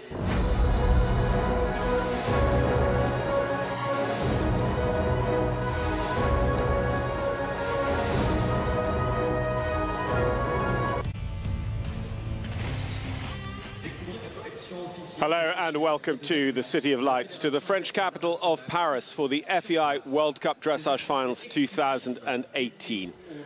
Well, we're already halfway through the competition and Daniel Bachmann Andersen is our current leader on 80.532, but lots more to come. 8 more horse and rider combinations to come, including defending champion Isabell Werth and Viagold, knocked into a surprise second place in yesterday's Grand Prix by their closest challenger last year, which was Laura Graves and Vedades. We'll see both of them in the final 5 alongside Patrik Kittel, Dorothee Schneider and Jess von Bredow-Werndl, herself twice in the top 3 at FEI World Cup finals level. This was our first in the ring earlier on today, Shelly Francis of the United States of America. She set a strong standard, 74%. Indeed, none of our competitors have scored under 70% today, and we have one into the 80s already with, as I say, 8 more to go. With me, John Kyler's Natasha Baker. Natasha, we've been enjoying the freestyle so far, but for those who are just joining us, tell us a little bit about freestyle, how it's put together, how it's judged. So they're given compulsory movements that they have to include in the test, and then they put it to music of their choice, but it's judged on not just the technicalities of the test and the movements that they have to perform, but also the artistic side of things, so the choreography and the music too. So 70.621 is the score. Last cab off the rank in 9th position for Belarus's Hanna Karasiova with Zodiac.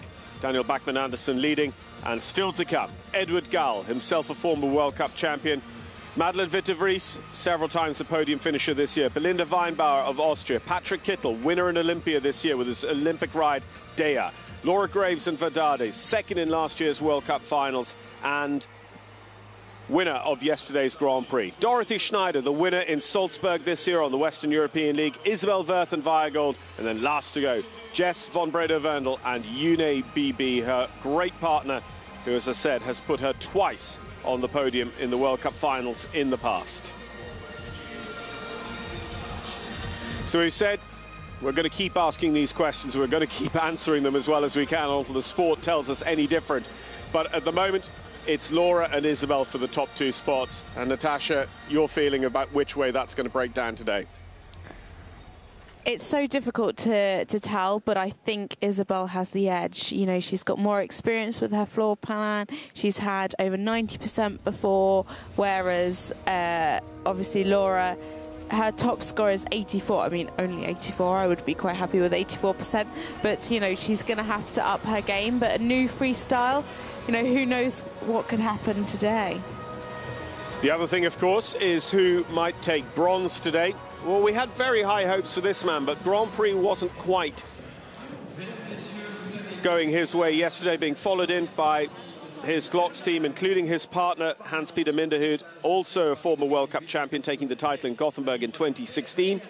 And here is Edward Gal, the 2010 champion, 9th in the Grand Prix yesterday on 73% with Glocks Zonic. n'est autre que le numéro 10 mondial, champion d'Europe, champion du monde, médaillé de bronze à Londres. Il cumule pour moins de 19 médailles, 17. Our 7 judges for the freestyle. Isabell Jude is the judge at C, the president for the finals. Dr. Evie Eisenhardt of Germany judges at K, Arena McNamee of Russia at E, Francis Verbeek van Rooij of the Netherlands at H, Suzanne Barup of Denmark at M, Maribel Alonso of Mexico at B, and Janet Foy of the United States of America is our judge at F.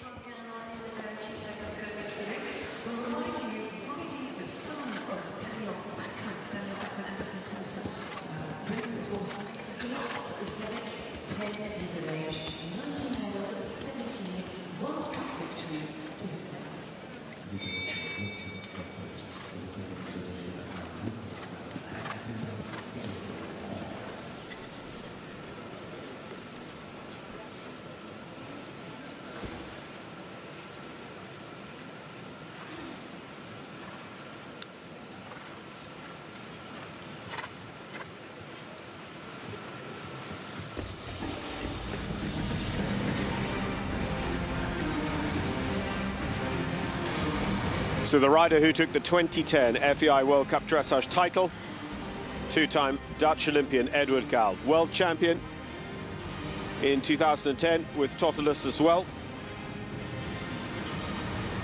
Edward with Glock Sonic, a horse that contested its first World Cup qualifier at Olympia.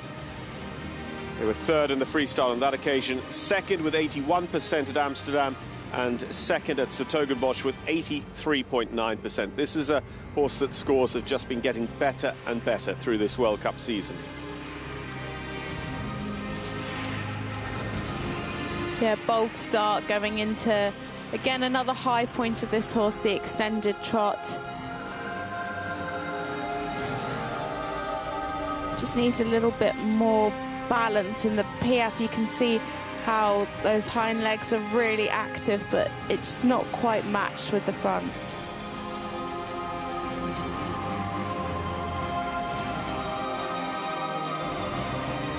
Better this time.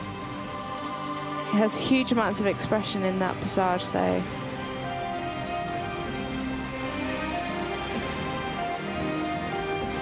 Yeah, just that one full step after the Piaffe pirouette before the transition back to passage, and that'll count against the transitions mark as well.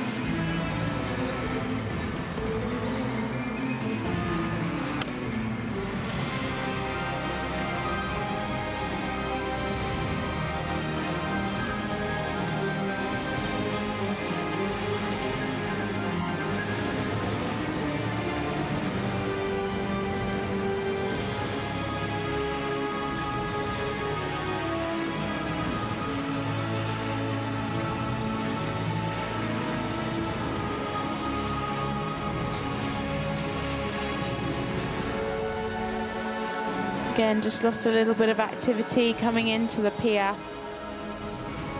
It's still such a young horse, though, one of the youngest, only 10 years old. So really one for the future, and a great start to this horse's Grand Prix career.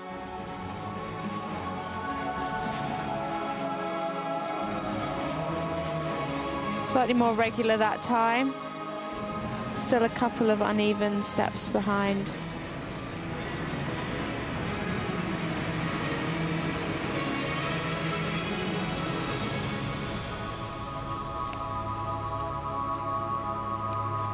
Difficult transition from extended trot to walk. Again, the technical marks are lower than you would normally expect for Edward Gal, even on this horse. And the canter work still to come. He's put it third. Is he worried about it, or is the canter work what's going to be what saves this test?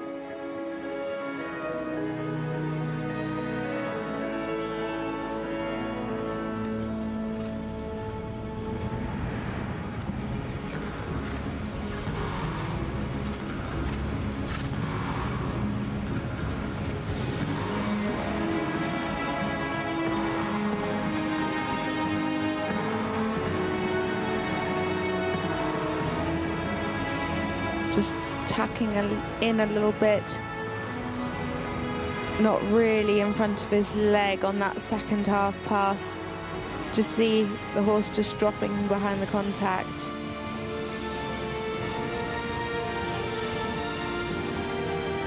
Super reach in the extended canter.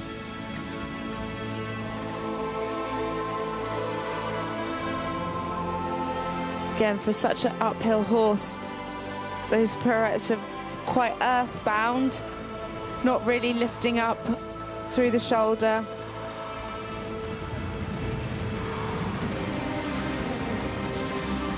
Oh, and a mistake behind in the twos.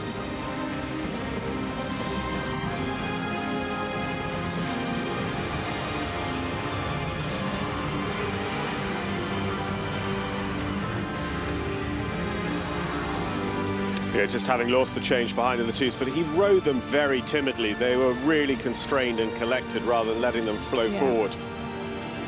The difficulty's starting to creep up now.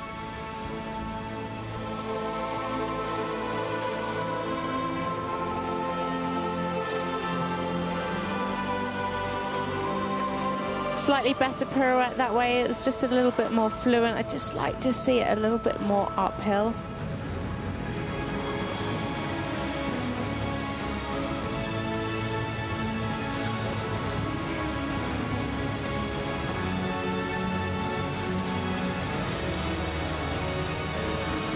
Again, slightly timid ones.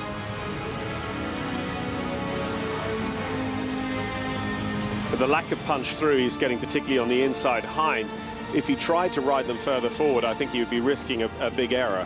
Yeah. He has so much experience. He knows exactly what he's going to be getting. And, you know, that's where competing at these finals since 2010 is really coming into play. It's when you can really freestyle your freestyle.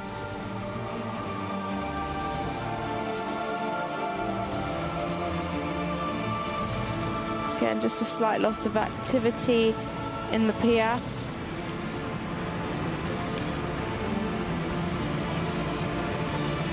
Well, no complicated final centre line, just the dramatic extended trot right the way down to his final halt and salute. Edward Gal and Lokzonik.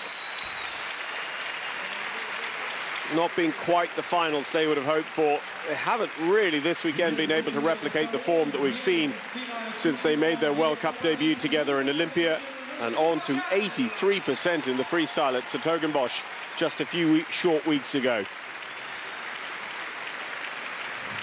Everybody's back, everybody's back. Edward Gal, ladies and gentlemen, Lokzonik, NRP for the Netherlands.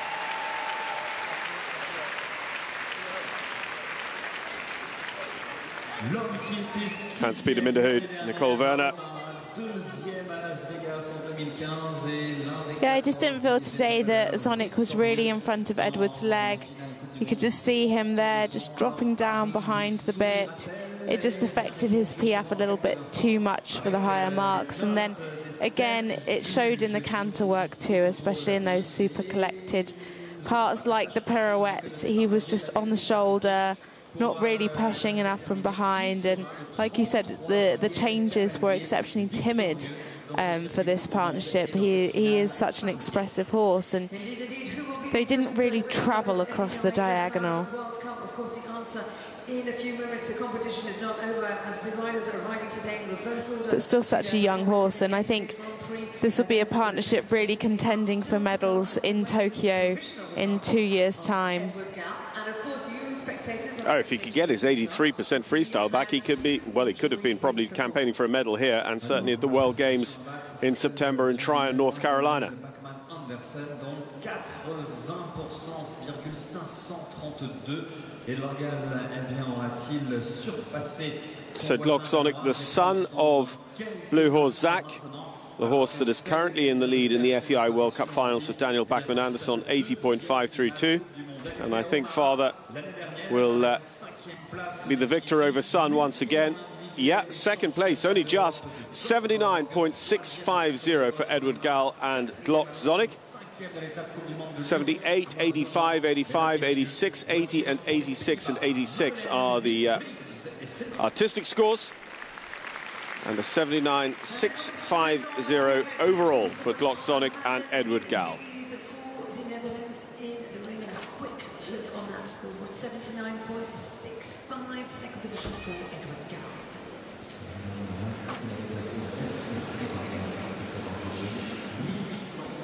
Well, last year, a season's best of 79% scored at the finals in Omaha. Madeleine Witte-Vrees, the third and final rider for the Netherlands at these finals.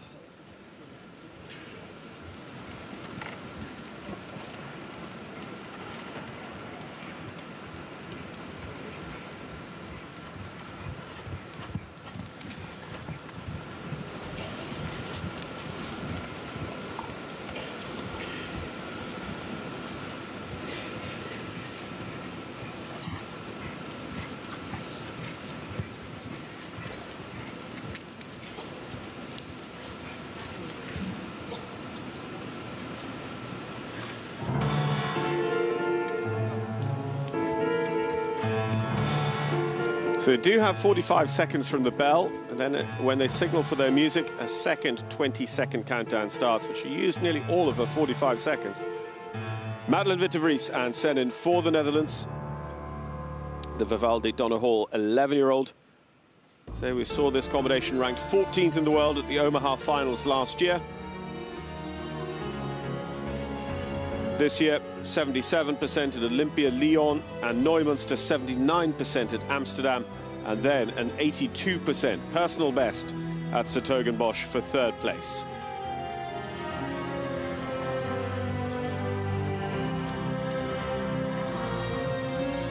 Again, choosing to start with the extended trot, just like Edward did. Fantastic passage today. Keeping the lift in the PF. He's losing a little bit of activity behind, just showing a bit of irregularity in the pirouette.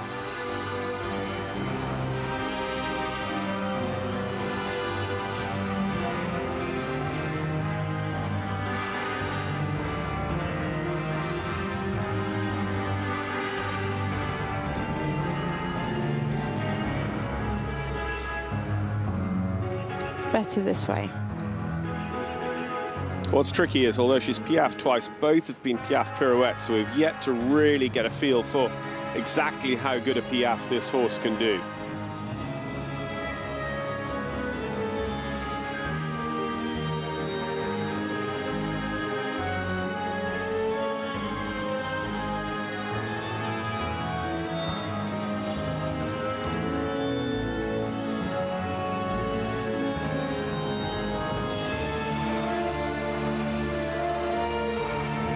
I think she's a little bit in front of her music. She started that extended trot before the music changed.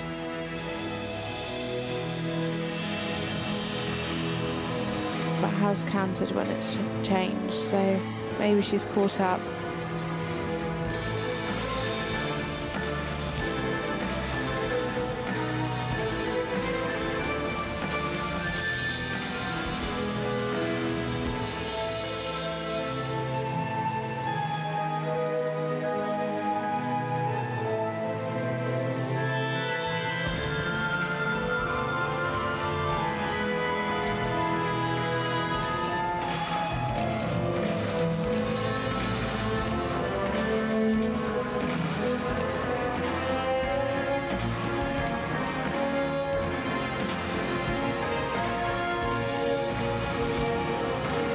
Good clean changes.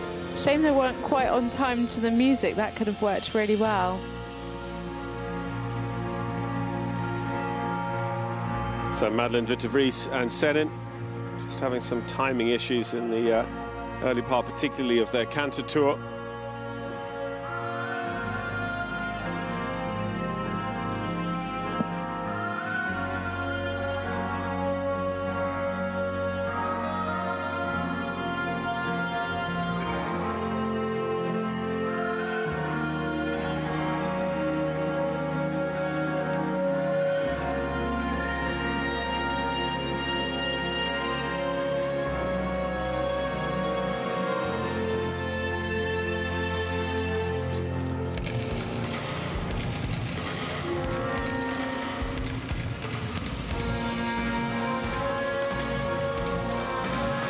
Showed a bit of tension in that first section of half pass, but has relaxed into this, showing good changes of bend.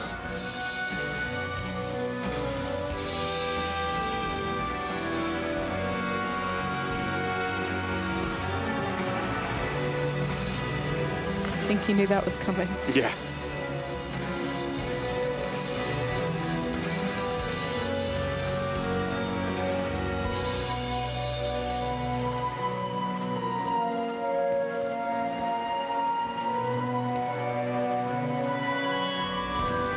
Nice size pirouette, kept the activity.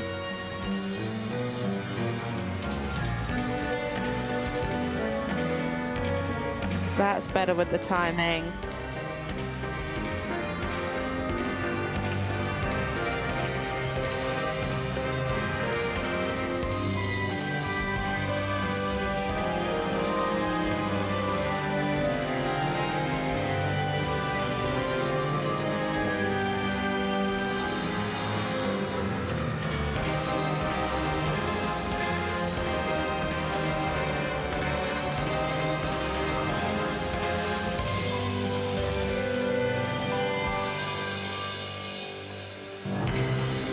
Difficult transition from the canter straight into PF, but very well executed. Maintaining that bounce in the PF. And again, another difficult one straight into extended trot.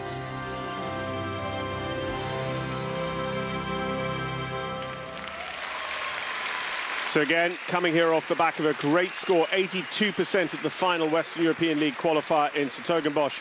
What will today deliver for Madeleine Witte-Vrees and Senin for the Netherlands?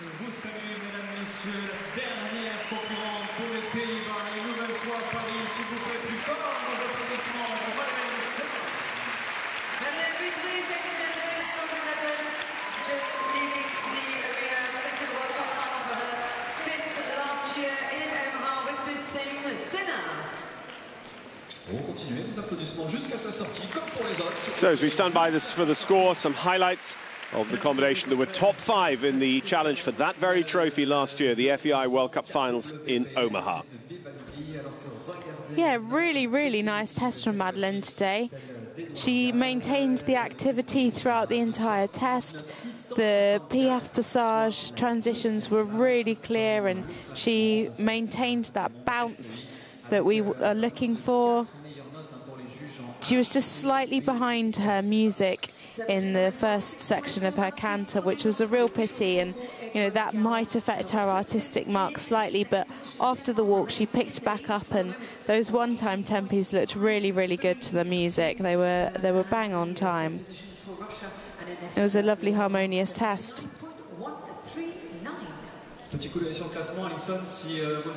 So one more to go from the middle group as well, those placed between 6th and 10th in yesterday's Grand Prix, before we get into our final five. 532, la deuxième place 79 654, mais regardez les notes de Madeleine, regardez les notes de Madeleine avec... And the Dutch go into the lead. They're the most successful nation in these World Cup finals with 14 victories to their name. Madeleine Witte-Vrees and Sennen go into the lead on 81.336. Artistic marks up as high as 88% there from two of the judges at E and H.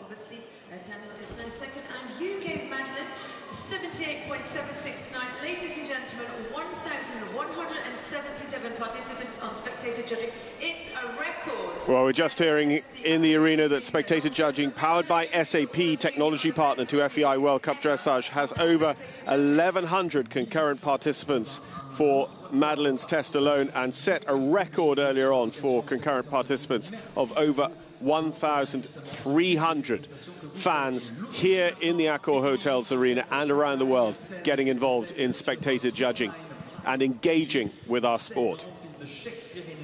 C'est sa première participation ici en finale Coupe du Monde, et c'est à Paris qu'elle fait donc ses débuts justement pour ces FEI World Cup Final Dressage. Et pourquoi pas lui faire goûter à la chaleur de l'accueil du public parisien. Voici Belinda Weinbauer. Belinda Weinbauer, the Austrian representative at these championships. Number 33-8 in the Western European rankings. Belinda Weinbauer, now her first World Cup final ever as well here in Paris. Once to the European Championships, that was in Gothenburg last year.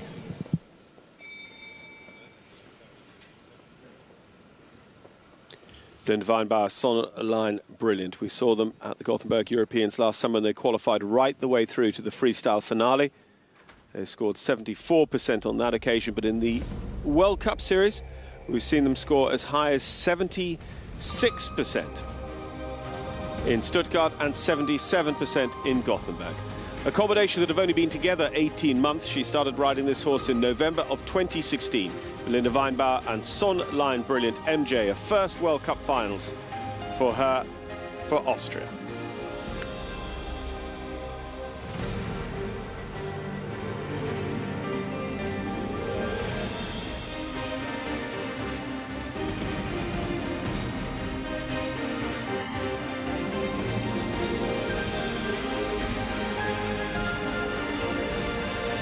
Pretty bold choice to start in the Passage and the Piaffe. Just lacking a little bit of bounce in that Piaffe.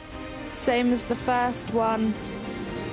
It's more like stepping rather than really engaging and using that lift that she has in the Passage.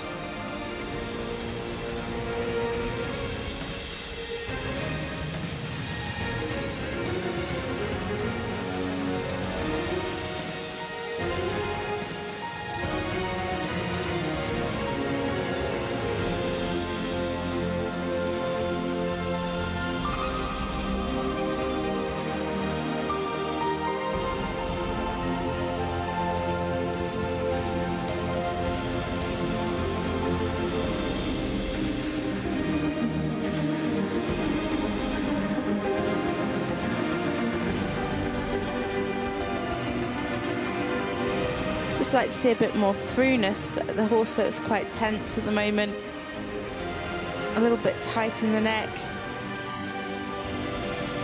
Obviously quite lit up by the atmosphere in here today.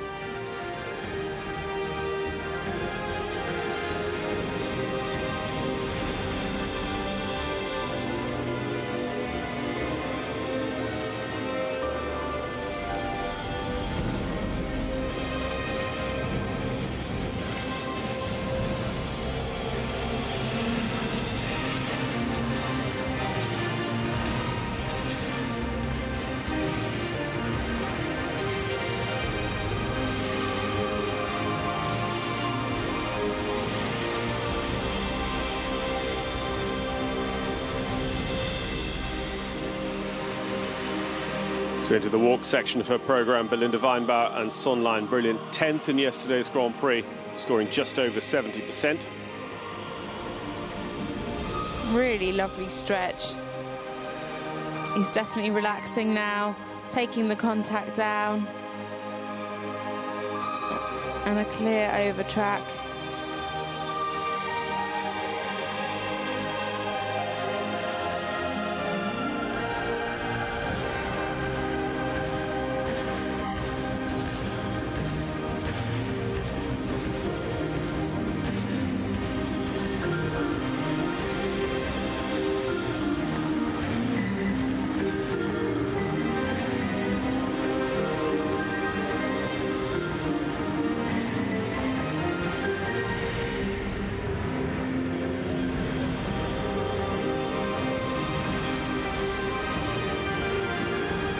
Powerful extended canter. She really meant business then.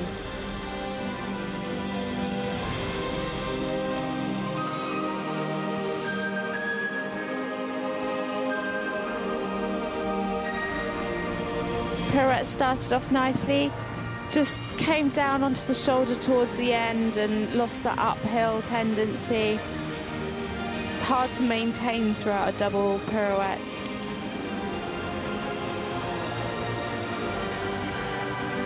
I looked away for a second. Was there a 1 in there?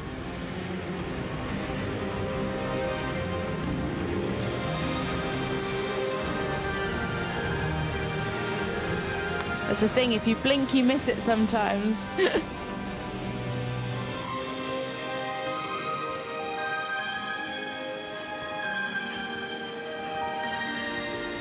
Again, the same with that pirouette, just not quite as active, just coming down onto that inside shoulder.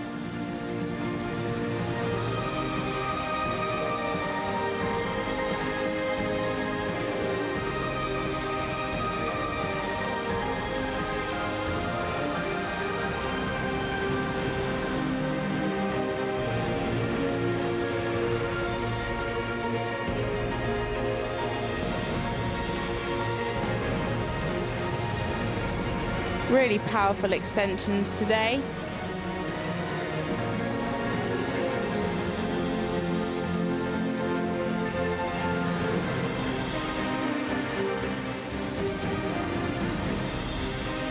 Oh, just lost. And this is a shame because it's setting up for her real party piece move, which is the Piaffe pirouette, direct upward transition to canter pirouette. That was such a shame. Just lost all the activity going into the Piaffe. I think there was a mistake. She's repeating the 2s. Oh, and another mistake. That's a real shame. That's going to bring her technical scores right down. Yeah, and tough to have a mistake on your final centre line as well. Belinda Weinbauer and Line Brilliant end up with a good test with just some disappointments towards the very, very end. They were 10th yesterday. Let's see where they go now. If they go into 5th spot at the moment, they pretty much hold their own. We shall have to see. Yeah, unfortunately, I think there was a few too many mistakes there for her to be breaking the 80% marker. Such a shame about that Piaffe pirouette going into the canter pirouette. That's one of my favourite moves to watch. I think it's so creative. And when it's done well, it's beautiful to watch. Pour ces finales parisiennes. Alors dans quelques instants, nous allons justement découvrir les notes de l'Autrichienne. So the leader, Madeleine Witte-Vrees, 81.336. Daniel Bachmann Andersen is in second on 80.532. And that's a change around. Madeleine was 8th in yesterday's Grand Prix. Daniel was 6th, so Madeleine has overtaken his result. If we look back at yesterday's scores, so again, nothing is confirmed until everyone has ridden their test. And there have been changes already. l'application. Donc vous pourrez retrouver sur l'App Store ou encore le Google Play Store. C'est l'application de Spectator Judging. Si vous aussi vous souhaitez vous y mettre pour les 5 derniers concurrents qu'il nous reste à découvrir, puisque maintenant, eh bien, nous sommes dans le top 5 du Grand Prix d'hier. Il nous reste une nouvelle fois la Suède à découvrir, la deuxième représentation des États-Unis d'Amérique. Mais attention, elle a une revanche à prendre parce qu'elle était deuxième à Omaha l'année dernière, mais elle est partie du bon sabot justement ici à Paris, puisqu'elle remportait eh bien, le Grand Prix d'hier, c'est Laura Graves. Et puis les 3 Allemandes seront donc en conclusion de ce Grand Prix Freestyle. You can see the disappointment on her face then as she finished.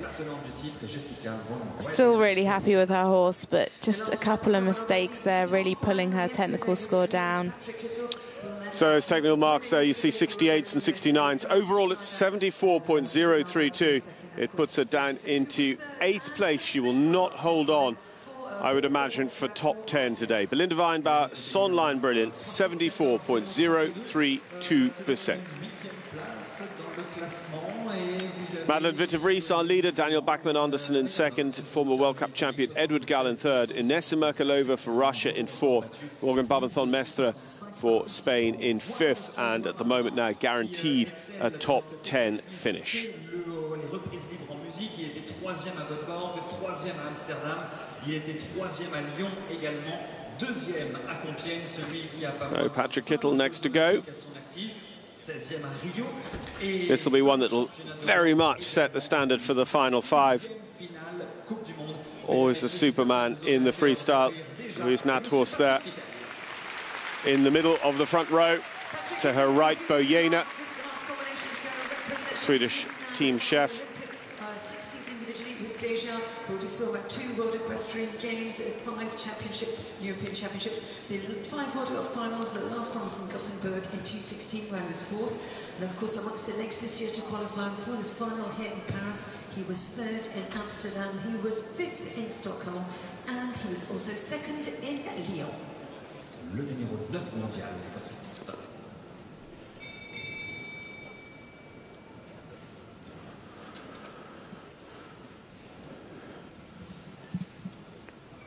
So of our final 5, they've all been World Cup qualifier winners, all ranked in the world's top 15. Patrik Kittel was the winner this year at London Olympia. And with this horse, Dea, he took 3rd place at Lyon, 4th at Amsterdam. He won on the Central European League with another horse called Well Done de la Roche, and had great results also with Delaunay, including that win at Olympia. Dea was his Olympic horse in Rio, his 3rd Olympic Games. Patrik Kittel riding for his 1st ever World Cup finals podium, 4th his previous best at this level.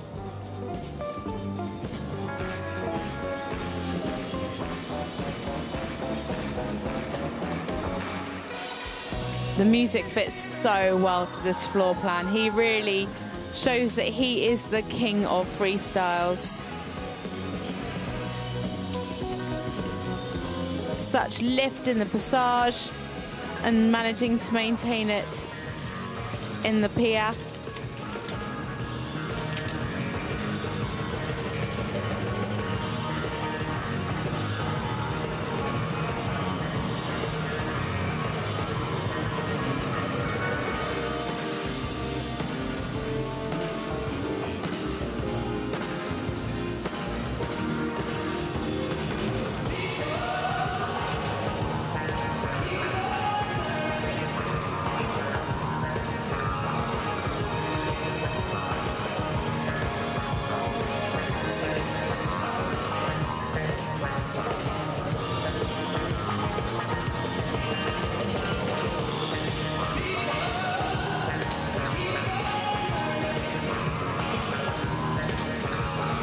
Lovely parallel half passes. He's really reaching across that diagonal line.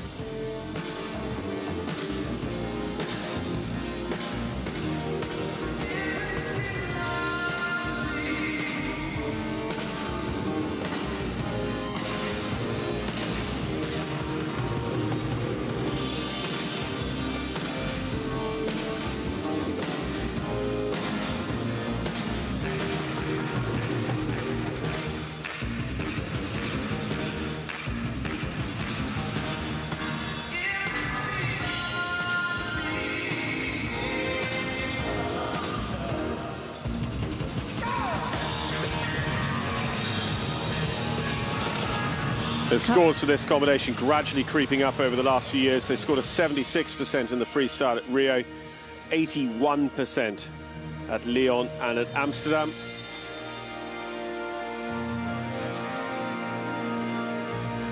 In reality, it's going to take something very special today to put him on the podium, but when it comes to freestyle, Patrik can quite often produce something very, very special indeed.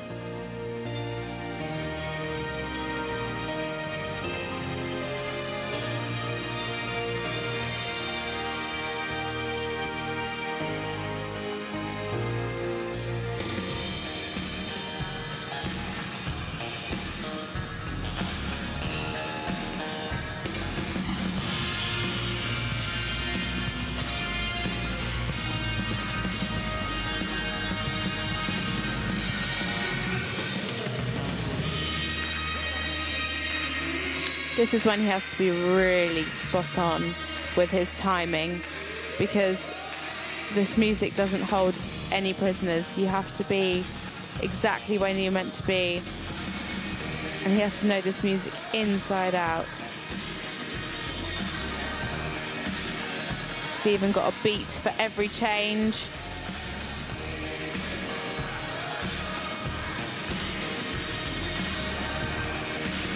They could have been a bit more uphill.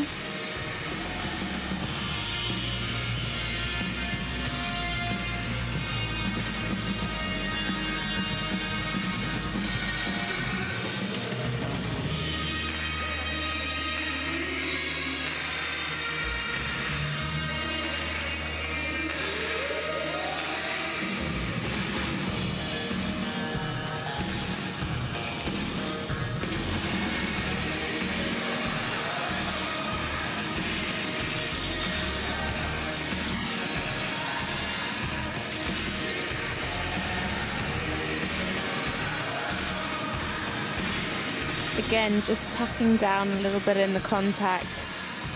Just want him pushing a little bit more behind, so the pole's at the highest point.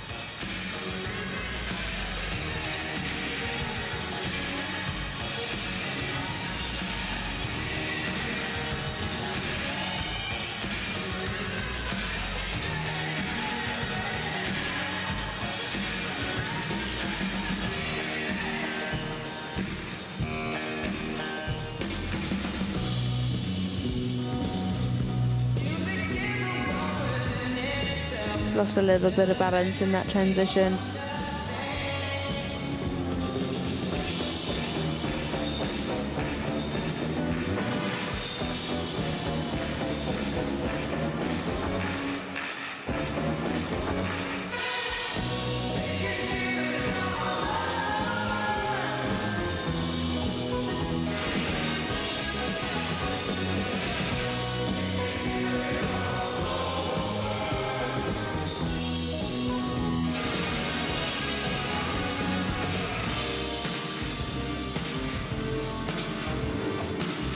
Lovely lift in the passage half passes. And this passage half pass zigzag line bringing towards the conclusion of his test. For him, his 2018 World Cup campaign is over. What will it be? Where will he end up? But the last piece of music is exactly his attitude to this Meer Dea. Isn't she lovely?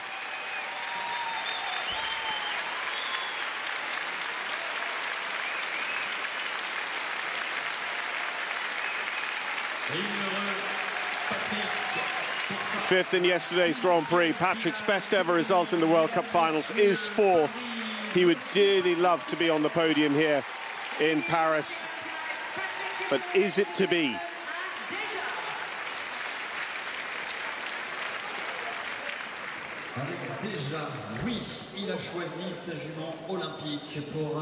She's such an expressive mare, and I love that music. It's such a joy to watch. It really gets your foot tapping. There was just a couple of moments where she just dropped behind his leg and it was affected in the contact. She just bared down a little bit on the bit and just tucked a tiny bit behind the vertical, but only on a couple of points, but obviously that will be affected. Those changes could have just been a little bit more push from behind her, just a little bit more uphill. But that final passage down the centre line with the half passes was really a super way to finish a really lovely test. In a very few seconds, confirmed score for Madeleine Witte-Vrees for the Netherlands. I say Patrik and his wife Linda Oakley, who we've seen at championships and World Cups before now as well, recently announced the forthcoming birth of their first child. We wish them every congratulations and joy with that. Belinda Weinbauer que vous venez de voir apparaître sur l'écran géant de l'accord Hotel Arena. Et donc, nous allons découvrir les notes de Patrik Kittel avec... I have to say, we've seen some super emotion and reaction from our riders today. When you think back to Morben Barbancon-Mestre, Inessa Merkulova, Patrik Kittel. And he's done it, 83.146. He's into the lead. He's crossed the first barrier. He's guaranteed top 5. Artistic marks there, well, we see two judges, in fact, giving him over 90% on the artistic side. Patrik Kittel and Dea, 83.146 to take the lead here in Paris. How good will it be in the final analysis? Vous avez donné 1% de moins, mais en tout cas vous l'avez passé leader, vous aussi dans votre classement. Voici les États-Unis d'Amérique maintenant, avec celle qui était deuxième à Omaha l'année dernière, médaillée de bronze par équipe à Rio, quatrième en individuel. Elle a choisi Bernadès, le cheval avec lequel elle gagnait hier le Grand Prix. Mesdames, Messieurs, voici les États-Unis d'Amérique et la numéro 5 mondiale. Voici Laura Graves.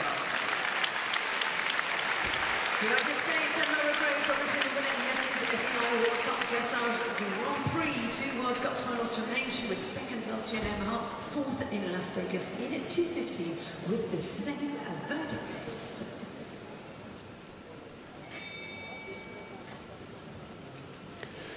So next to go, winner of yesterday's Grand Prix, the world number 5 ranked combination, the biggest competitor to Isabell Werth's 4th World Cup title, Laura Graves and Verdades.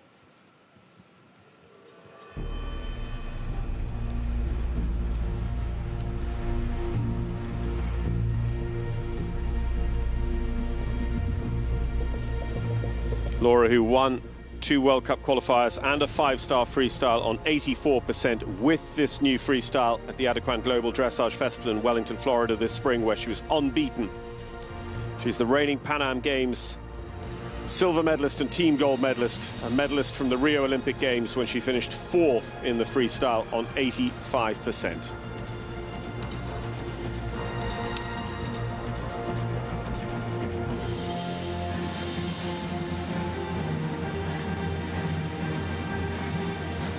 That's a very steep half pass.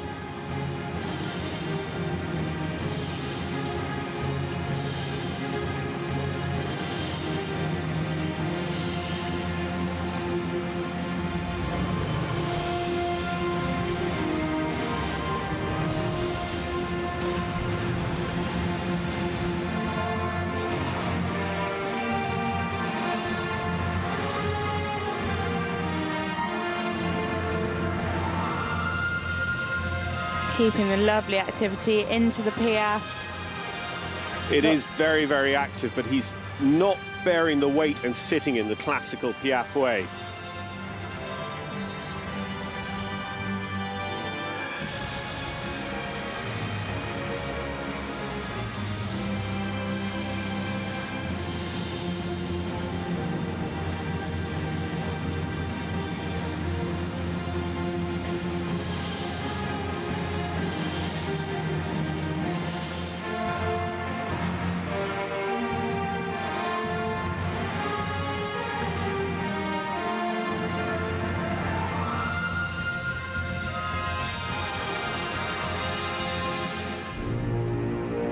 Transition not quite on the music there.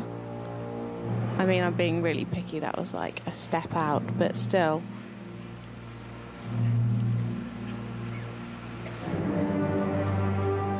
Well, having won the Grand Prix yesterday, she is bearing the weight of expectation. And she has Isabell Werth, no less, breathing down her neck.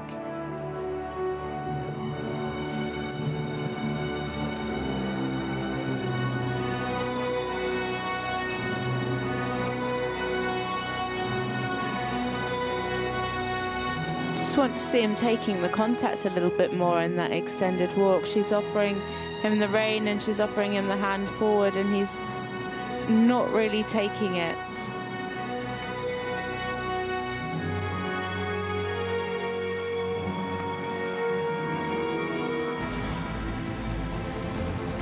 To put it in jumping context, though, psychologically, she's going first in the jump-off. If she was going after Isabell, she'd know the target she has to chase. At the moment, anything that feels like it's going slightly wrong must be enormously magnified in her mind.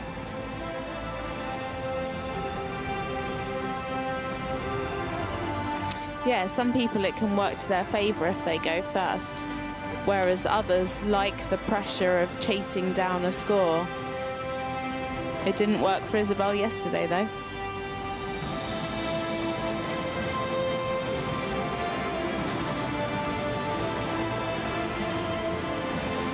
I'd like to have seen a bit more power in that extended canter.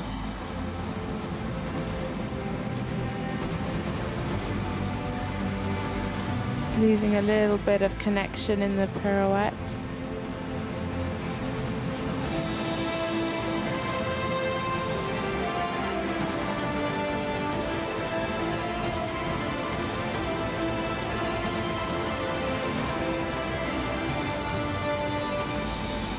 The second of 4 double pirouettes in this new freestyle floor plan for Laura Greaves.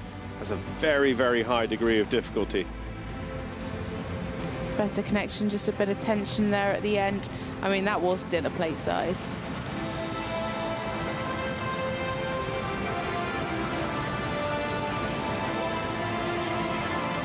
More expression in that extended canter.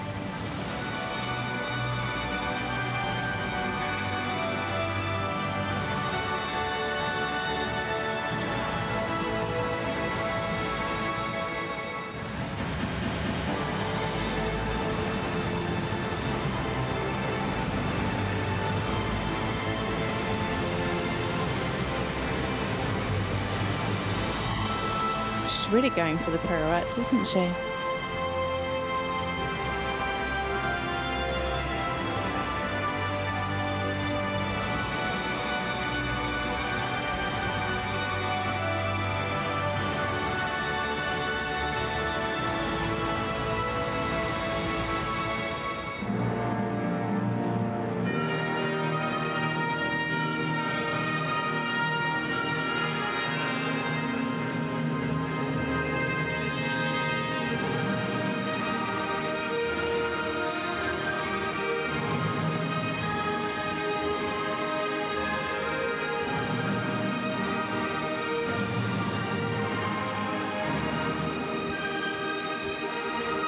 Again, maintaining that activity and bounce, but like you say, not really sitting down, and a double pirouette in the Piaffe too. Yeah, and the change of direction within the Piaffe pirouette rather than moving on and starting a whole new one. It's very, very difficult. It's original, but you know, the quality of the underlying technical movement. It was getting good marks yesterday, but you know, the absolute purist will say it is an incredibly active and almost frenetic Piaffe. It's not truly correct. It'll be interesting to see where the judges fall today. Laura Greaves and Verdad is the world #5 ranked combination. They were individually 5th 4 years ago at the World Games. This is the year at which they're targeting a World Championship individual medal. They've won an individual medal at the Pan American Games. They were 2nd in the World Cup finals last year. Almost guaranteed to be on the podium today. The question is, how close can they take the challenge to Isabell Werth and Veigold, who are yet to come? Yeah, it's going to be really interesting. Obviously, yesterday, Laura went first. She performed really well, mistake-free test in the Grand Prix. Isabell came out, was obviously feeling a bit of pressure, made a few mistakes, and then fell behind Laura. So let's see how this plays out today. I mean, that was a mistake-free test. She maintained the activity. He was nicely in front of the leg. Very balanced. There was a lot of degree of difficulty in there as well, you know, especially that Piaffe pirouette at the end with a change of direction. There was lots to like artistically. I have to say the music didn't give me goosebumps. And for something that you want to be looking and aiming towards 90%, you want that goosebump feeling. And it was good music, it was powerful, but I wouldn't say it's the best we're going to hear today. Les Pays-Bas, le Danemark. Voici la composition de ce 33e podium de cette FEI World Cup Dressage Final ici à Paris. On espère que vous êtes en train de passer un très très bon moment, mesdames, messieurs, ici dans cet Accor Hotel Arena avec les meilleurs cavaliers mondiaux. Et regardez la main de Laura Graves qui s'en va. Laura Graves and Verdades go into the lead on 89.082. A massive new best score for this freestyle for Laura. Artistic marks there right up in the 90 percentages. Laura Graves and Verdades set a very, very high standard here of 89.082 to go into the lead for the United States of America. 23 participants on spectator judging with 3 more performances to be judged. Obviously, United States on your lead is at 89.082, the official judges' provisional score for Laura Graves and Verdades. Elle est championne d'Europe par équipe, 6e en individuel à Rio, vice-championne olympique à Londres notamment. Ça c'était en 2012 avec Diva Royal, 11e des derniers championnats d'Europe à Göteborg et pourtant... So next to go, Dorothee Schneider, part of the German team that won silver at London 2012 when she was 7th in the freestyle. With a great young horse, Showtime, she was individually 6th and part of the German team that won gold at the Rio Olympics. And here she is with another pretty young horse, the just 12-year-old Sammy Davis Jr. Freestyle, here's the first of those 3, the European champion from last year. First World Cup final for her, Dorothee Schneider.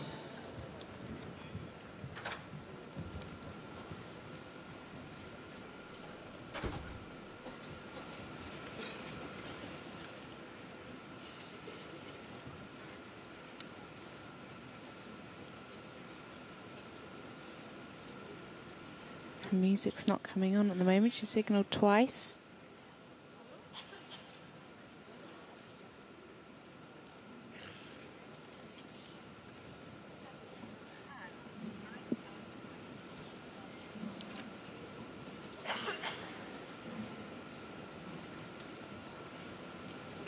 Well, this is an awful way to start what is an incredibly important competition.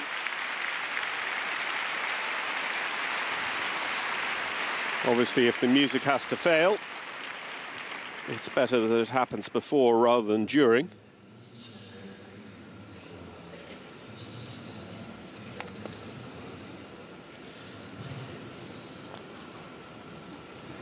I'm not sure the arena speaker's explanation in French is going to help Dorothee very much. This is also going to affect the other 2 in the warm-up as well, because their time is going to be pushed back. Potentially. I mean, we've got quite robust timing intervals here of 10 minutes per horse, so if we get this going quite soon, we'll probably be all right.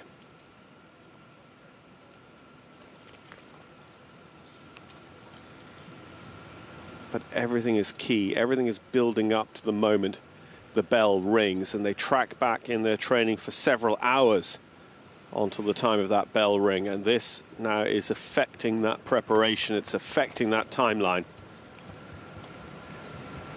And Dorothee having to use all her many years of German championship experience to settle in.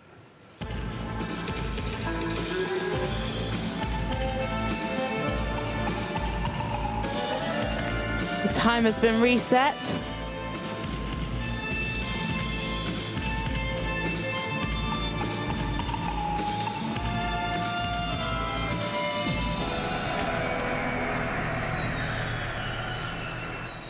Well, part of the German domination in the Grand Prix yesterday, they took 3 of the top 4 places. Dorothee Schneider was 4th in the Grand Prix on 75%.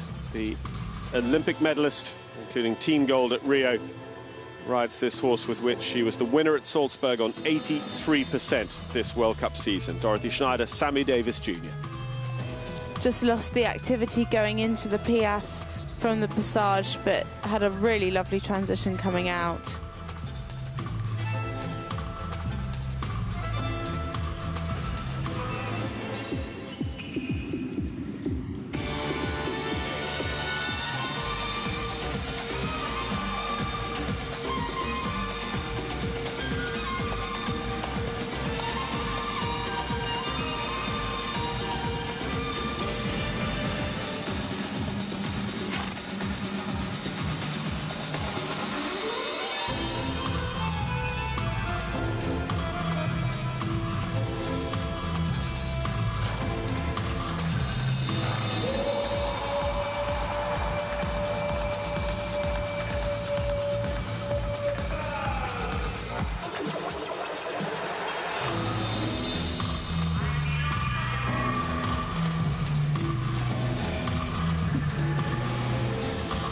Great regularity in the passage work and a much better transition into the piaffe.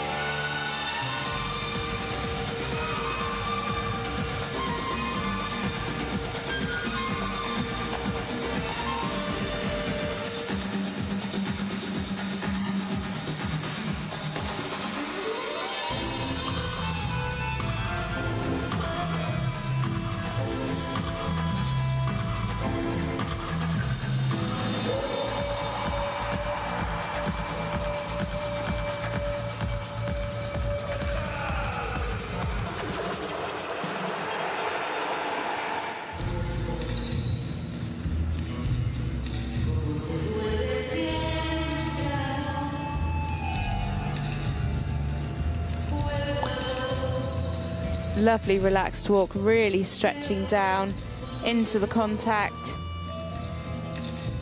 Well, Dorothee Schneider sitting close to 80% in technical execution at the moment, worth 50% of the score available.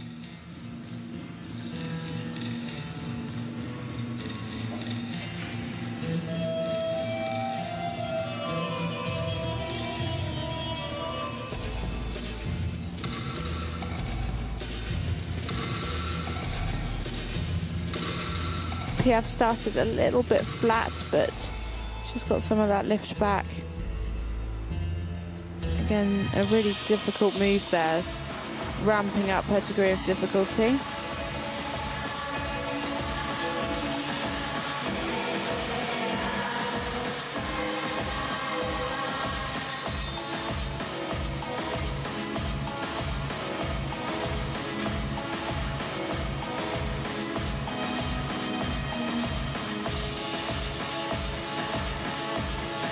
They're working quite hard to keep the uphill tendency in that half pass.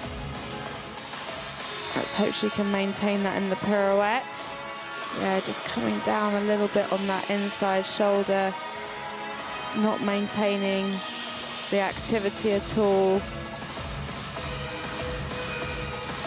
No, lost the rhythm several times and actually broke down into a real four-beat canter, stepping through the front pair. Yeah. See that very quickly reflected in the technical mark as well.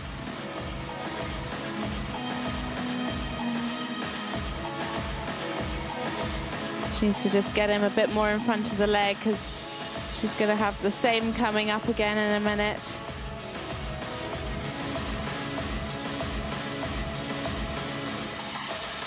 Yeah, I think it's going to be the same. Can already see him bearing down before she even starts the pirouette. Such a pity.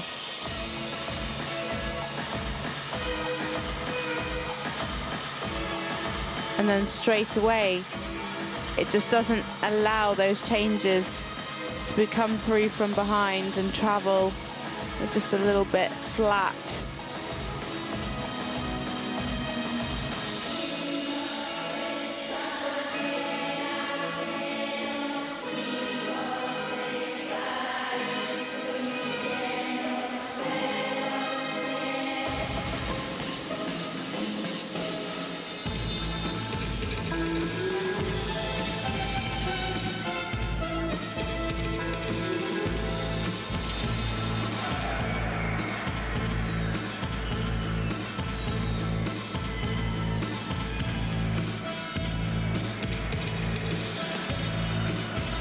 Keeping lovely activity through the fan in the piaffe and maintaining it on the way out. Yeah, she maybe just undersold the degree of angle to the left. Didn't maybe show a full 45 degrees for the top mark available there. But Dorothee Schneider and Sammy Davis Jr., where are they going to end up? Madeleine Witte-Vrees, Daniel Bachmann Andersen already have scored over 80%. Patrik Kittel is in second on 83%. Laura Graves is in the lead on 89%. I don't think she'll be challenging Laura for an 89, but certainly there with Madeleine, I would say. Those canter pirouettes were very expensive, and it just affected too many of the movements around the pirouette as well. Well, your technical mark is the absolute minimum you're going to score, and you know, at one stage she was at 81, 82% on technical alone before the canter pirouette issues started really dragging those scores down. And now she's really reliant on an artistic score to help her as close to, or if possible, over 80%. The trot work was really strong today. He had great lift and expression in the passage, and she maintained that in the piaffe. It was just the canter work that just let her down. He just dropped off of the leg and wasn't really pushing from behind, and unfortunately in those canter half passes it just didn't set her up very well for the canter pirouettes, which none of them were particularly fantastic. Dorothee Schneider. And of course, you public spectators, your result on spectators. But not too bad a result when you consider the technical issues that just stopped her getting into the ring quite on time. Dorothee Schneider and Sammy Davis Jr., well, they go over 81%, 81.8, and based on their World Cup campaign, that is pretty much where they would have hoped to be, unless it was a great day at the office. So third place on 81.8 for Dorothee Schneider. And we should be just in time for our next to go. So at the moment, Laura Graves for the United States of America leads on a thumpingly convincing 89.082. Patrik Kittel second on 83.146. Dorothee Schneider 81.843, and that's important because she has slipped behind Patrik Kittel. So Patrik is one step closer to the podium. Indeed, he is now guaranteed to equal his previous finals best result of fourth place. Together with via her gold, the 13-year-old by Don Schwiffel.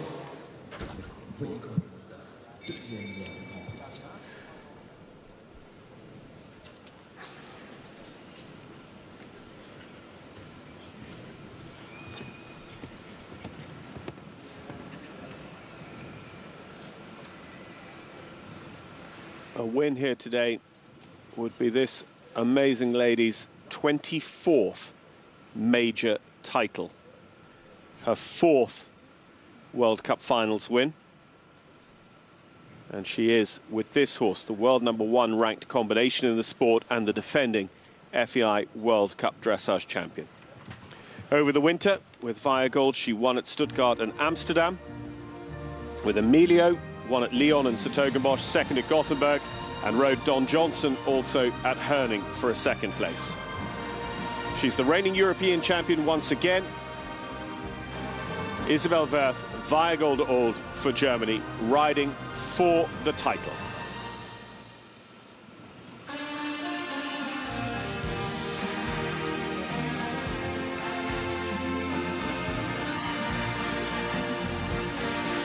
She's got to be aiming for a personal best today, hasn't she? She's got to get in that 90%.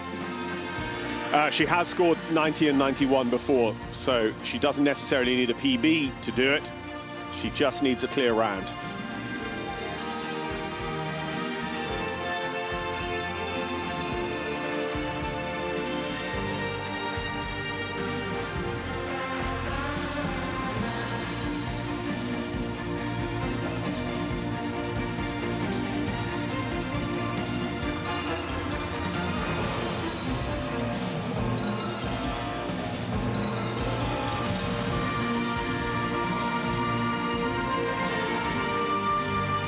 So the degree of difficulty there, that is the current total. Of course, that will ramp up. The repetitions, the modifiers come later in the program. The important one to watch is that technical score, because if that is at 87 or so % by the time she's finished, well, this is game over, because the artistic will safely carry her in front of Laura Graves.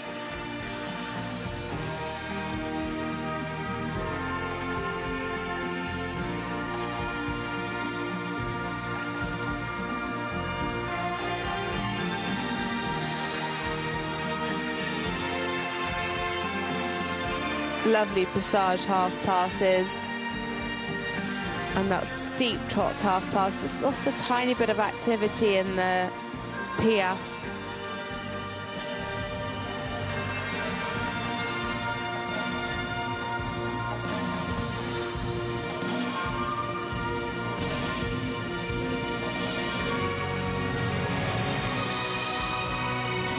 It's funny to say when you're looking at a technical execution of 87 to 85%, that's the range we've been seeing. The trot and the walk to come are not this horse's highlights. The canter work should be where that score goes up and up. Much better Piaffe that time.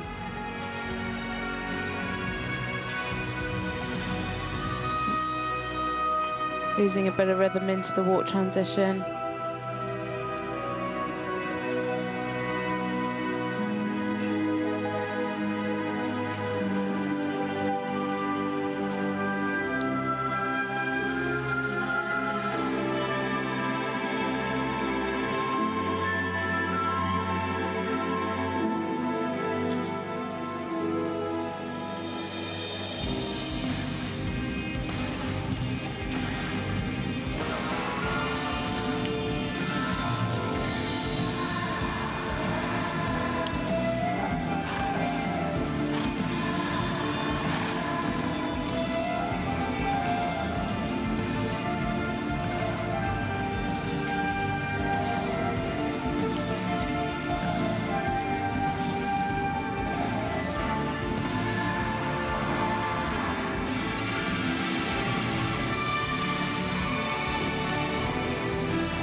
Huge amounts of power in the extended canter, and then into ultimate collection to get to the canter pirouette. She really didn't hold back there. And you probably didn't notice because it's matched so well, but the music just supporting those changes.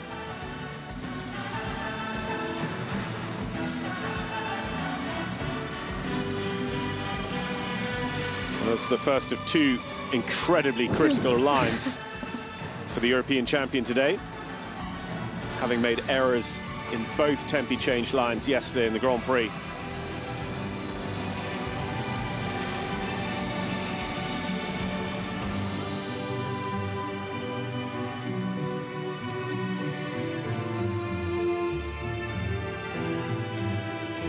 Just about keeping enough activity.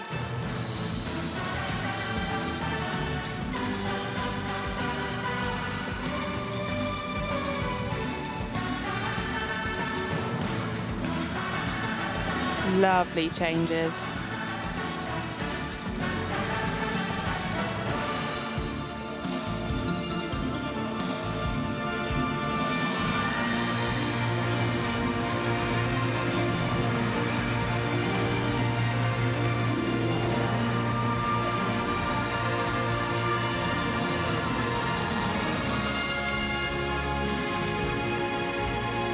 Big smile on Isabell's face.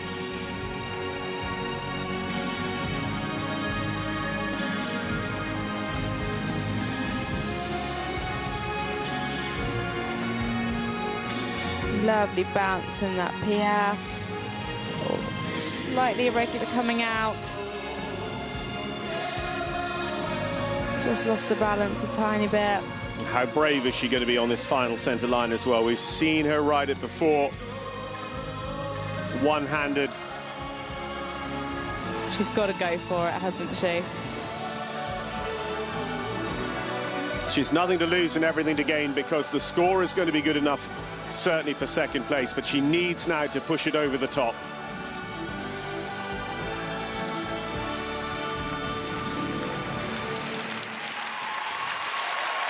Isabell Werth and Weigelt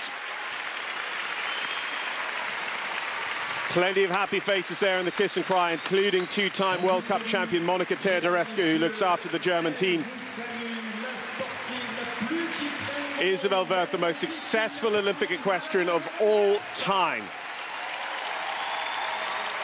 has completed her challenge. She waits now for the report of the judges to see whether it is a 4th title in FEI World Cup history, a 24th major title. She's 6 times an Olympic gold medalist, including the individual title at Atlanta '96, many times the individual European champion, most recently last year in Gothenburg. She's been world champion as well and world team gold medalist.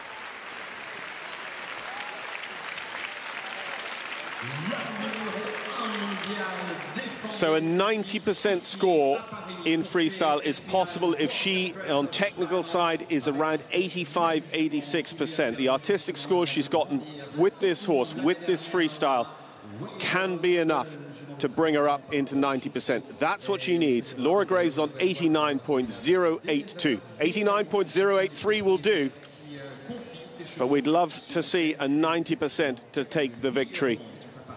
What an exciting moment. Of course, we have still Laura Graves. The technical scores seem pretty consistent in the mid to high 80s, so there's a strong chance that we could be getting a 90% today. I think I was holding my breath through those changes and riding every single one with her.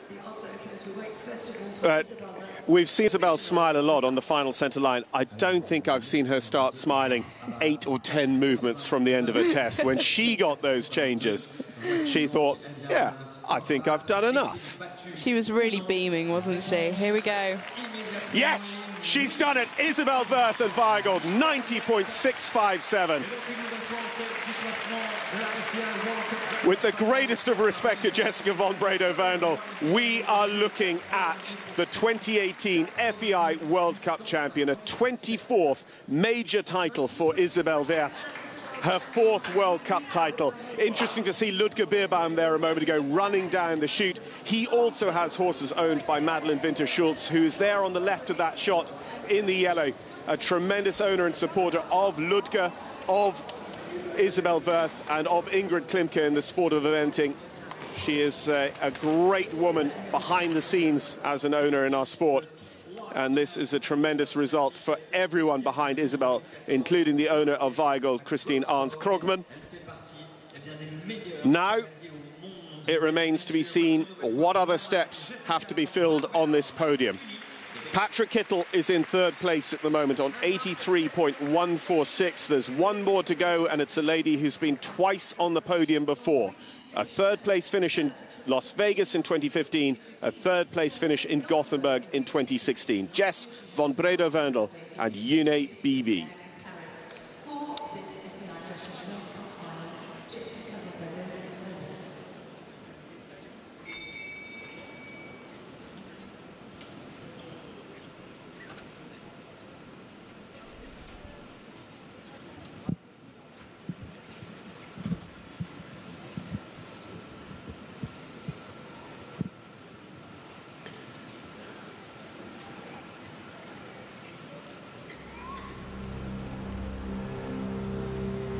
So combination ranked 13th in the world. Jessica returned to riding Yune BB, the 17-year-old by Garibaldi, after her baby break at the Salzburg qualifier. She scored 81% there. She scored 81% at Amsterdam as well, as part of the German team that won bronze at the Aachen Europeans in 2015. Gave birth to her first child, her son Moritz, over the summer. Very quickly back to her very best. Seriously bold start there from Holt into a double pirouette.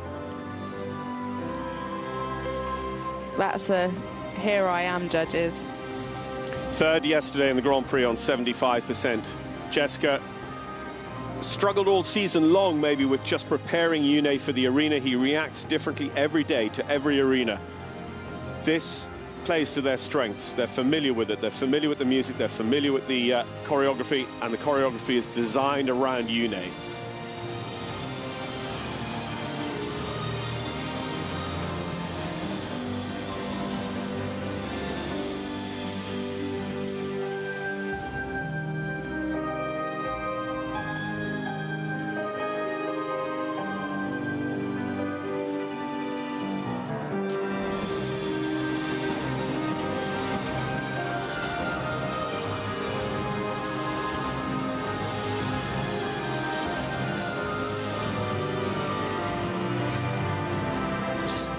dropping off of her leg a little bit at the end of the changes.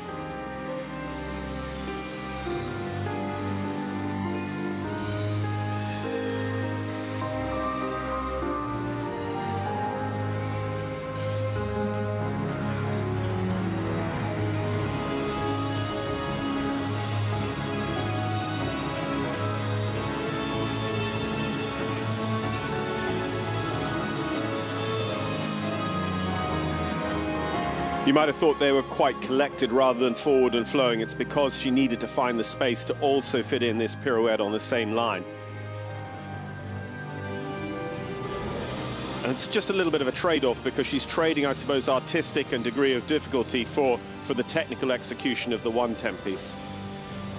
And hard to go from collected walk into one-times and now into piaffe. She's really ramped up the degree of difficulty in this test. And I think for hot horses sometimes they need that in there to keep them thinking and to keep their mind occupied.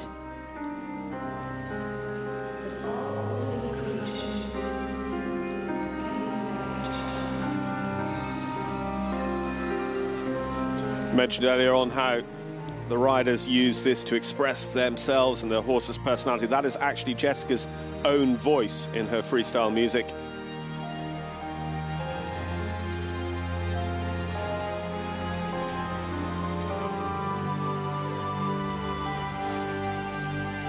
Fortunately, just some tension and anticipation, lowering the quality of the walk.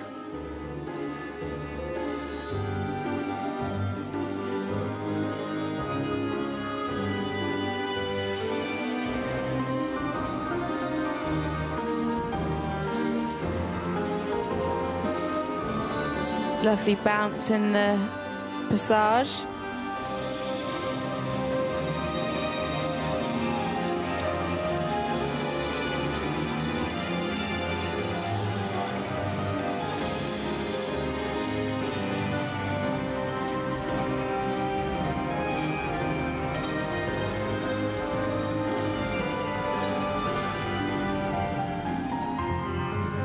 Maintaining it into the piaffe.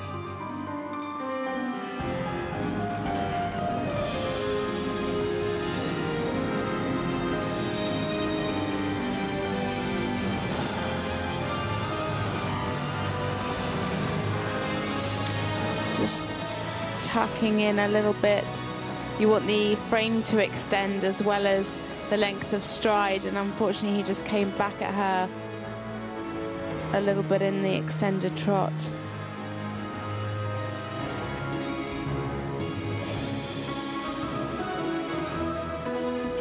Remember, her big target really is Patrik Kittel on 83.1, currently holding third position.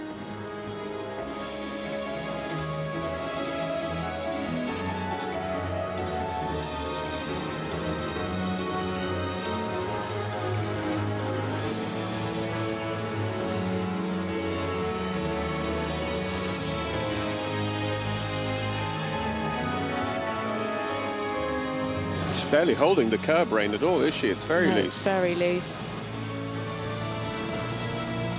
That's the thing with horses that can tend to tuck behind. They don't need any encouragement from the curb train, from the curb rein, sorry.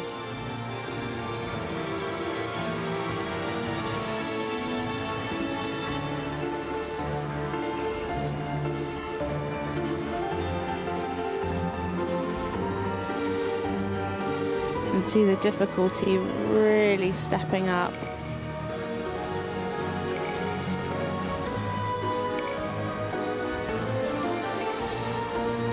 A couple of times just lost the rhythm and the activity a little bit in the fan.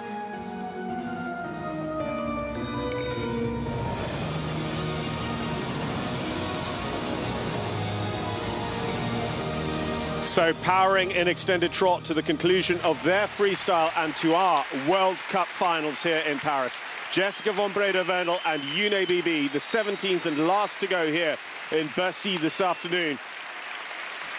And will it be a third podium finish in her career for Jess? or will Patrik Kittel record his first podium finish at the finals level, having previously his best result been 4th place with the great Scandic?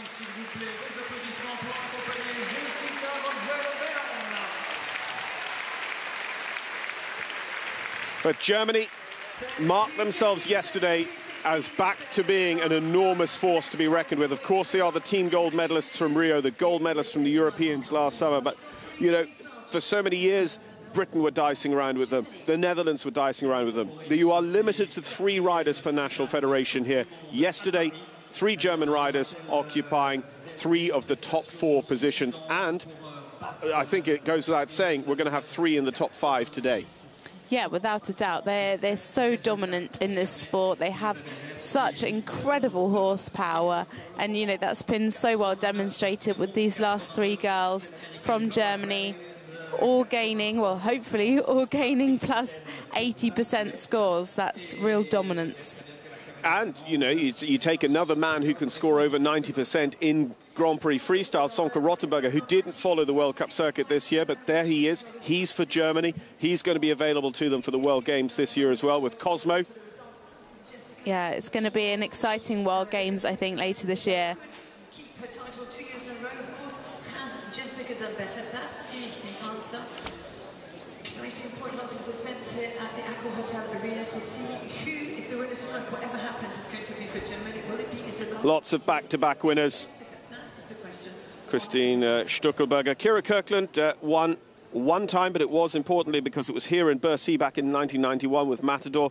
Isabell Werth took her first title the following year in 92, first of 3 to date. Aggie van Grunsven has won the title 9 times.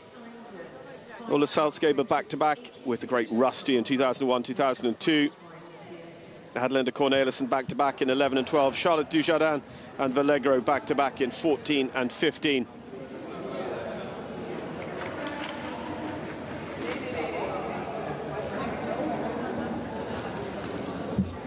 Jessica just out already starting to discuss the test with her trainers, family and friends. She's from an amazingly sporty family. Her brother Benjamin Werndl is a Grand Prix rider. We see him quite frequently on the World Cup circuit. Her husband is an eventer, her father is a sailor, and her mother is a competition skier. She was born to be competitive then, wasn't she?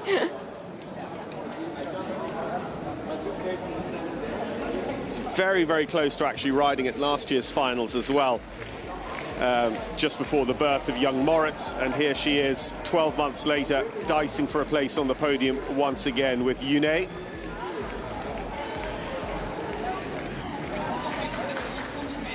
So don't forget to stay with us for the awards coming up as well, but at the moment we await the score for Jess von Bredow-Werndl to know exactly how this has ended.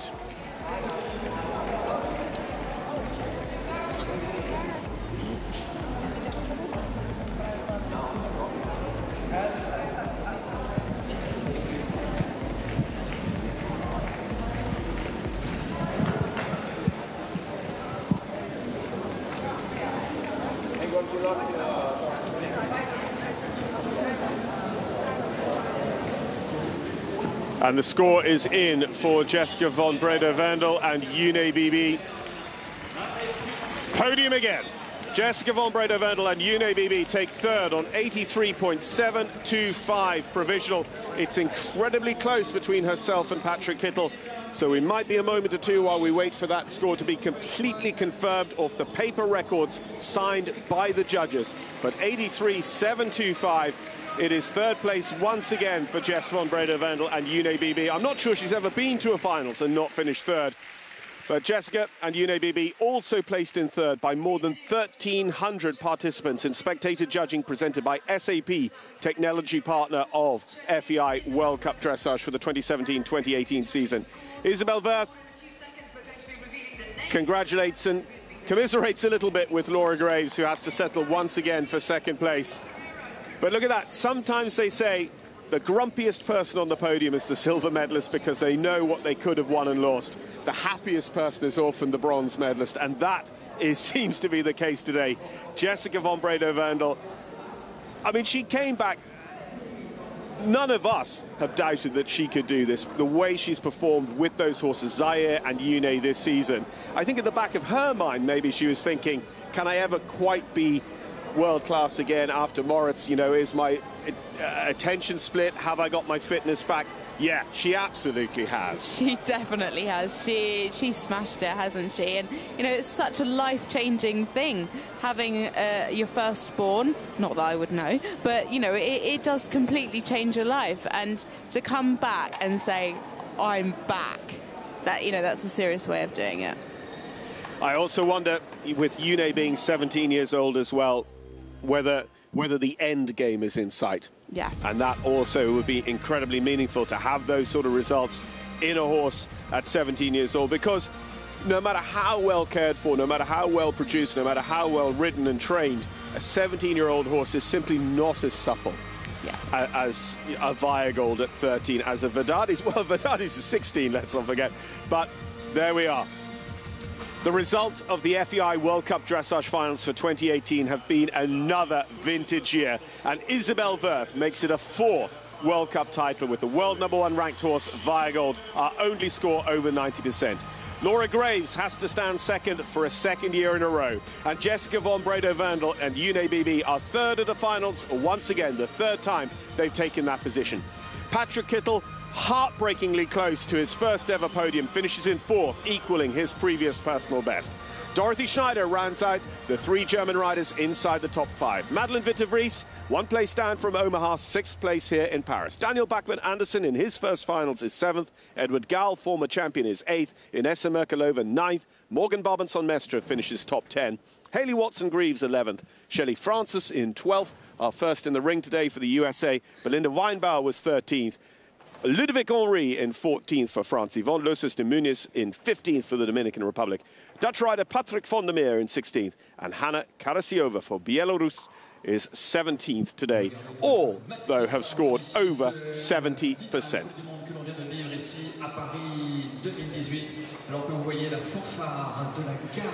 Well, in Paris, the City of Lights, for the FEI World Cup Dressage Finals, none shone brighter than our eventual top 3. Taking a podium finish for the 3rd time in their career at the FEI World Cup Finals, Jessica von Bredow-Werndl and Yune BB. They came in very last to go, knowing they had to hunt down Patrik Kittel's score, and they delivered, and delivered in spades with an 83.725 off their accurately ridden and incredibly difficult freestyle floor plan.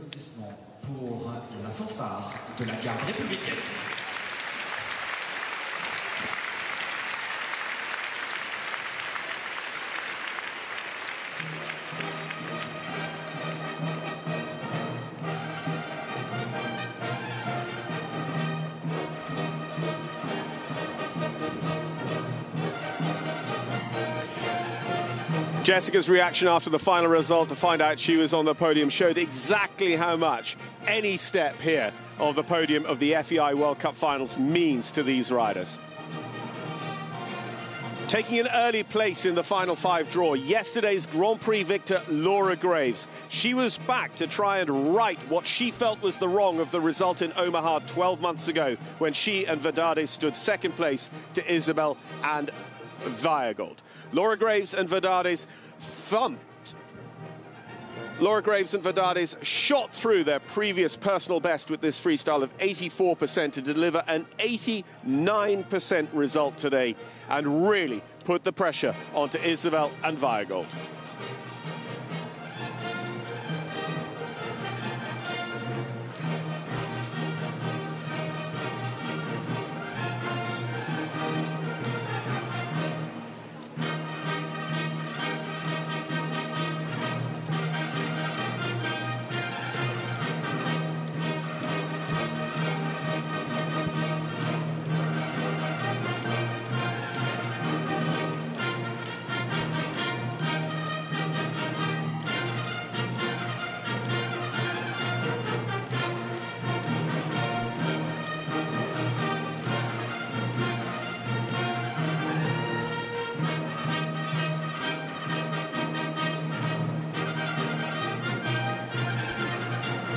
So with the pressure on, the queen of dressage, Isabell Werth, had to pull out every single stop.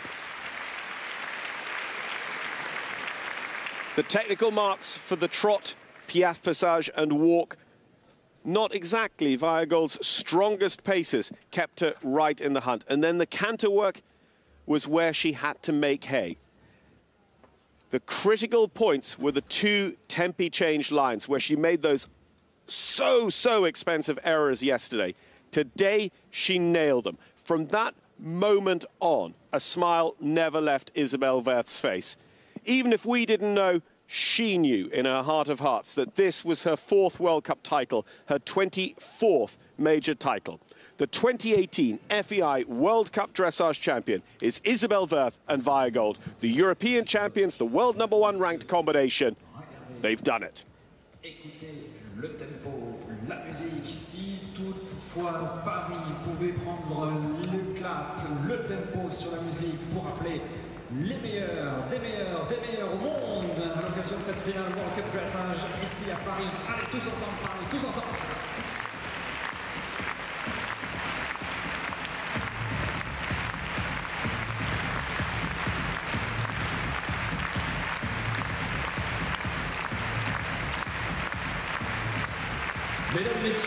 Those were the celebrations earlier. These are the celebrations right here and now. We've already had a fanfare from the band of the Garde Républicaine, who are performing here each evening, a wonderful equestrian display alongside the École Nationale d'Équitation de Cadounois de Saumur.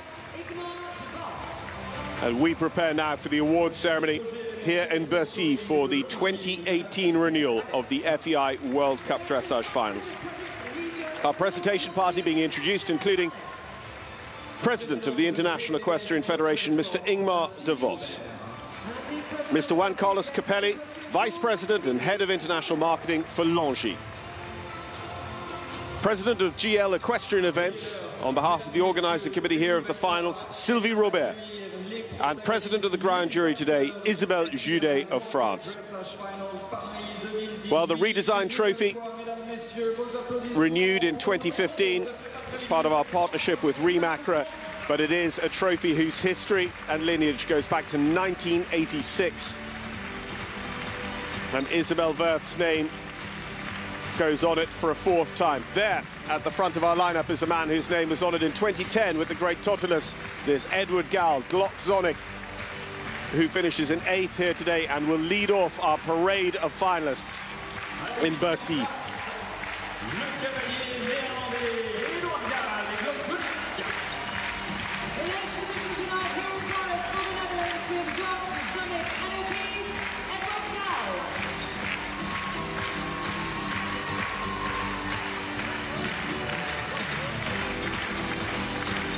Well, a first World Cup finals for this young man, Daniel Bachmann Andersen. And, interestingly enough, Glock-Zonic's father, Blue Horzak.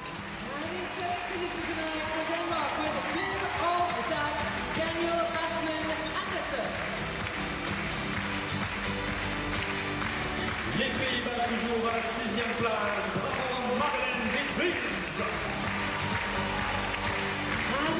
Madeleine Witte-Vrees and Senin lead the Dutch charge here. They're the best placed Dutch rider in 6th position. She was 5th last year in Omaha, 1 place down today. There's Daniel Bachmann Andersen completing his lap of honour for his 7th position.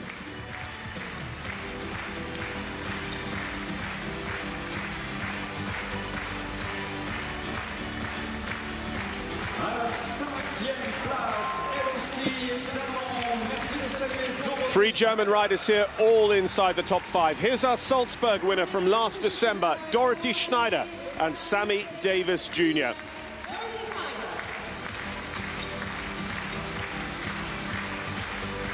And everyone in this lineup, from Daniel Bachmann Andersen upwards, scored over 80% in freestyle.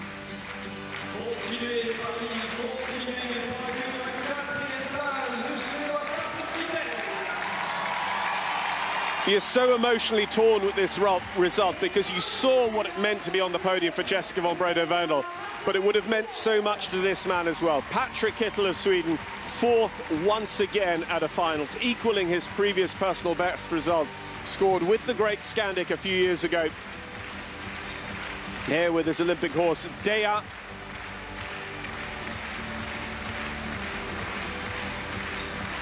It was so close between Patrik and Jess von Bredow-Werndl in the final analysis.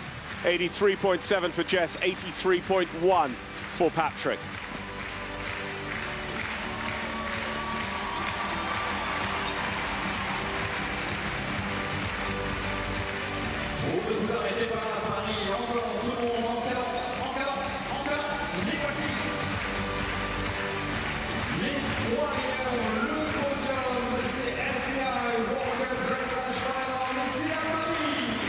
So here they come, our top three. In fact, a repetition of the top three for the Grand Prix. And actually, although it's often an indicator of form, that is so rarely the case. But Jess von Bredow-Werndl and Yune Bibi have held on for third place once again at the finals. Laura Graves and Verdades having to put a brave face on second place for a second year in a row.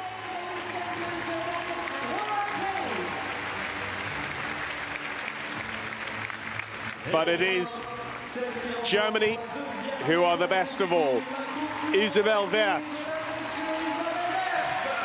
Prior to today, she was the best of all. This is just another step of the ladder. A simply incredible athlete in our sport. It's her fourth World Cup title.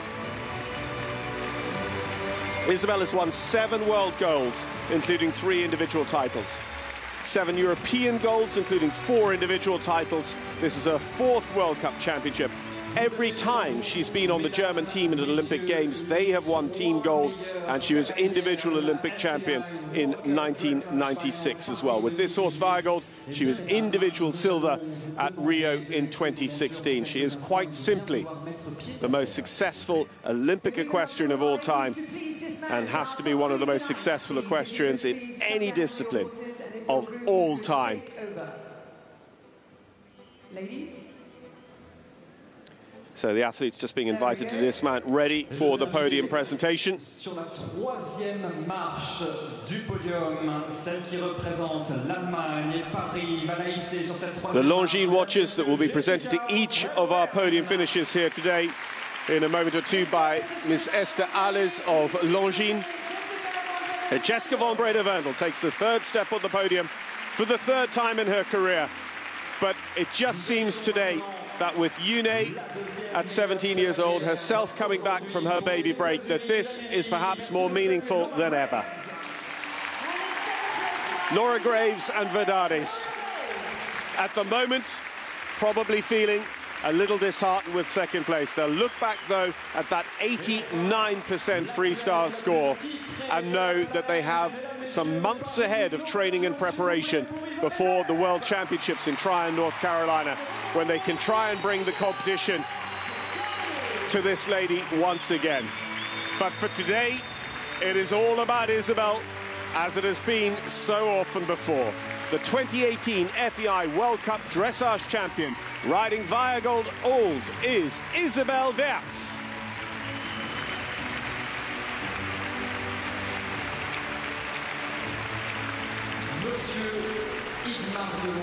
Président de la Fédération équestre internationale, s'avancera tout à l'heure pour féliciter ce podium. Mais pour l'heure, eh bien, mesdames, messieurs, moment solennel dans cette FEI World Cup Final Dressage Paris 2018. Je vais vous demander de bien vouloir vous lever puisque vous êtes assis et quand l'honneur de la gagnante puisse retentir l'hymne national de l'Allemagne.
So the Deutschland lead for victor and champion Isabell Werth. As president of the International Equestrian Federation, Mr. Ingmar de Vos commences the presentations with the presentation of a federation salver to third-place finisher Jess von Bredow-Werndl. The salver for a silver medal finish here at the FEI World Cup Dressage Finals, presented by Ingmar de Vos to Laura Graves Verdades for the United States of America.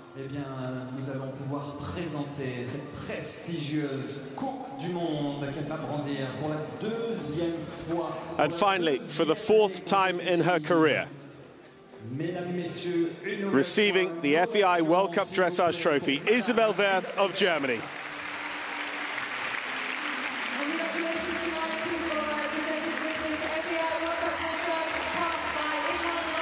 She won her first title in 1992.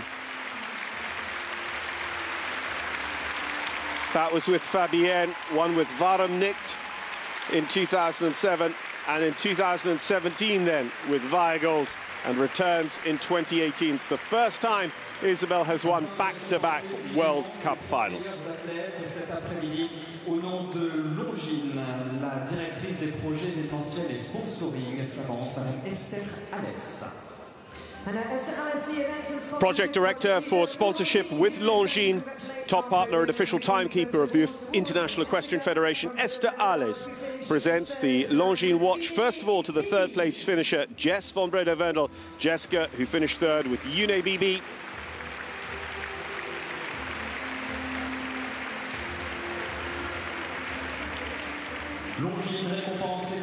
A Longines watch again from the Conquest collection to our runner-up, Laura Graves Verdades, the United States of America.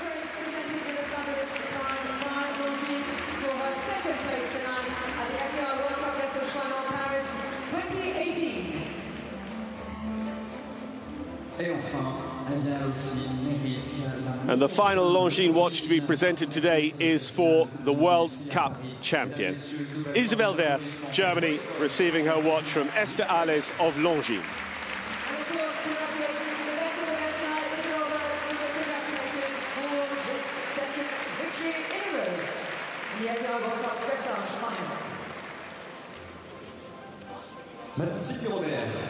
Now representing the organising committee, GL Events, and the International Equestrian Federation judges, we welcome Sylvie Robert and Isabelle Judet. Isabelle Judet was our judge at C today.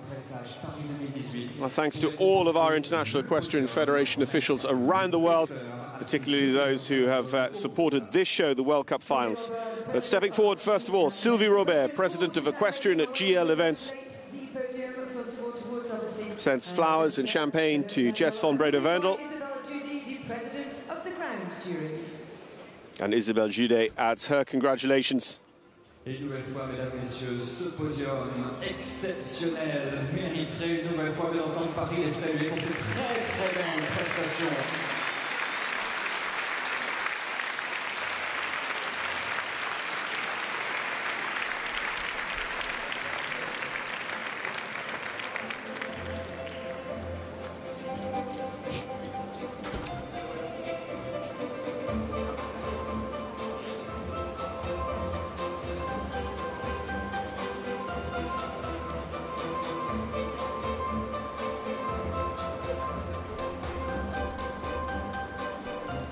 Les photos officielles, puisque la presse, eh bien, justement, se fera l'écho de cette magnifique 33e finale que l'on vient de vivre ici, à Paris.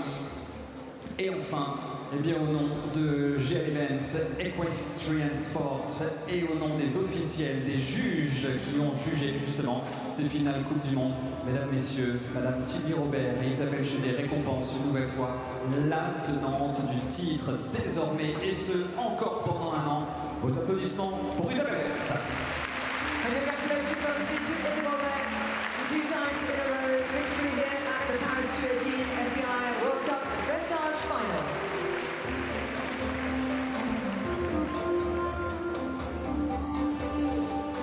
Nous allons demander à nos 3 cavalières de faire une photo de famille, voilà, invitez-vous sur la première marche de ce podium afin bien que toutes les photos soient parfaites pour immortaliser ce très joli moment.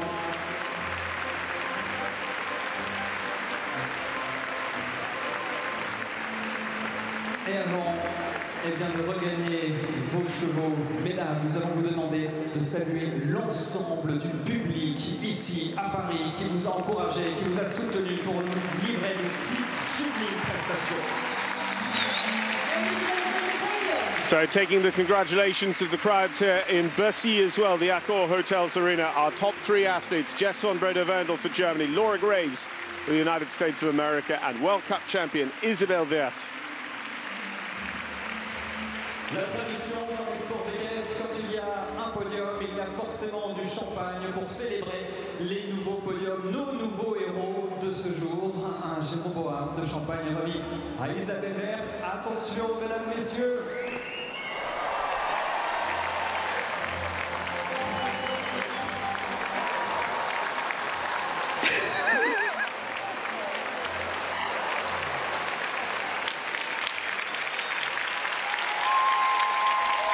Well, I think that's fair. If Isabell's the only one on the podium who's going to get champagne, she can't just drown Jess and Laura.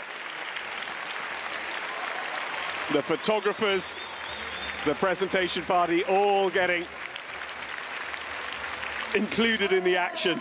Well done, Isabell.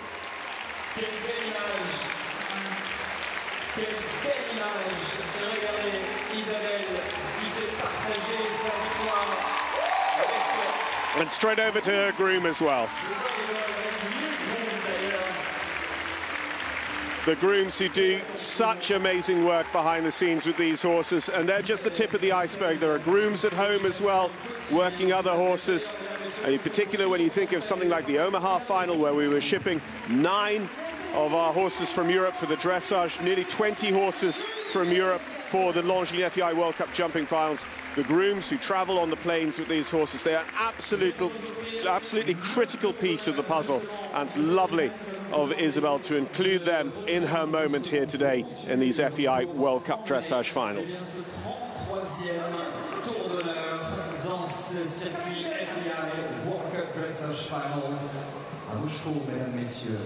À vos chevaux, respectivement Waygold, Verles, Unibibi qui est un petit peu ému par le champagne nous a quittés.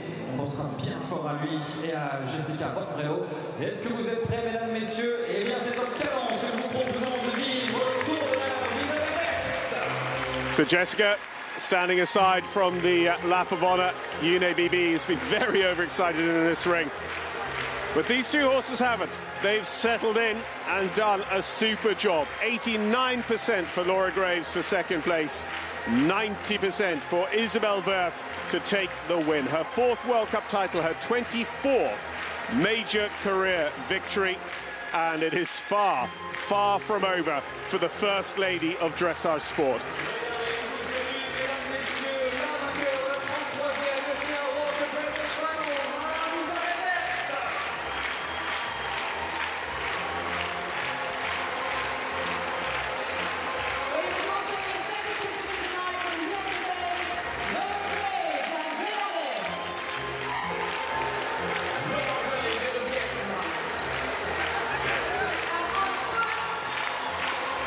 There we are. Jess von Bredow-Werndl can passage in her own right.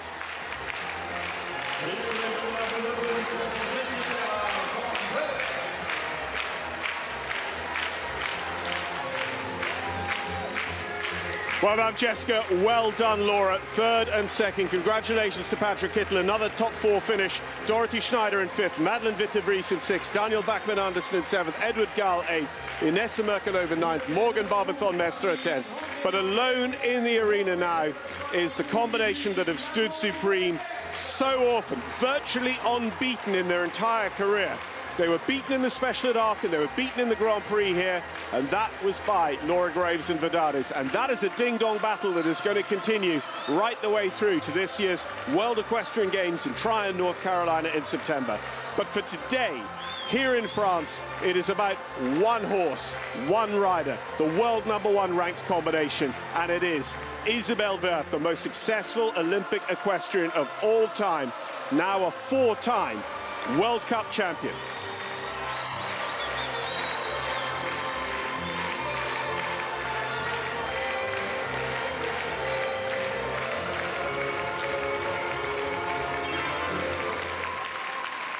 Well, she's the little mare who certainly could. Veer Goldold and Isabell Werth, your champions for 2018 at the end of a spectacular season that started for us here in Europe last October in Denmark and actually starts in Central Europe in just a few weeks' time and over on the west coast of the United States of America as we build towards next year's World Cup finals in Gothenburg, Sweden.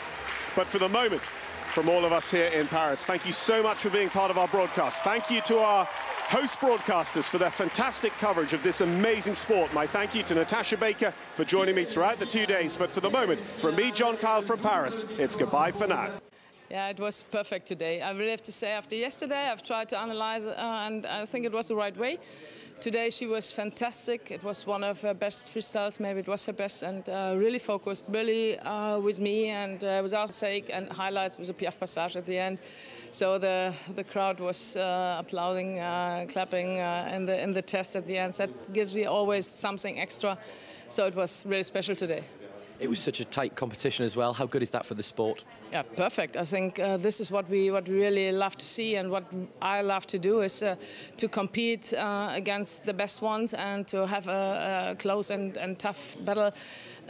This is for all of us. I think the right way to present our sport and to present our special sport with a horse, with an animal.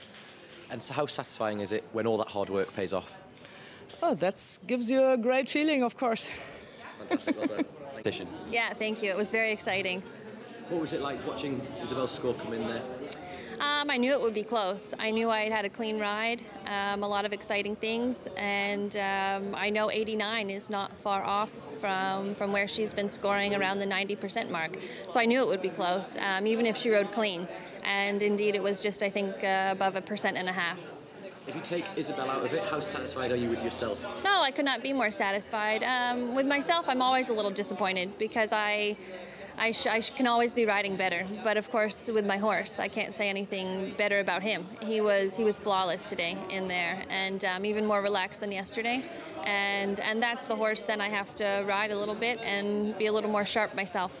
So a lot of positives as well. Well done. Thank you. Yeah, thank you. I'm very emotional as it was the 4th World Cup finals and the 3rd time I'm on the podium with this horse, and it's the last World Cup finals with Inessa and me, and I'm very emotional now because it was very hard to beat 83% of Patrik, and we did it, and so it's hard to find the words for it. I'm just so happy. What was it like when you were riding? Did you feel the emotion then? Yeah, I didn't feel the emotion in the beginning that it was the last time because Inessa was very tense and he was really nervous. Maybe he knew it was something special, and it was not easy in the beginning to control his nerves. But from minute or second to second, it became easier and easier, and I realized he really wants to do it. And yeah, it's just amazing. We couldn't be happier for you. Well done. No, thank you.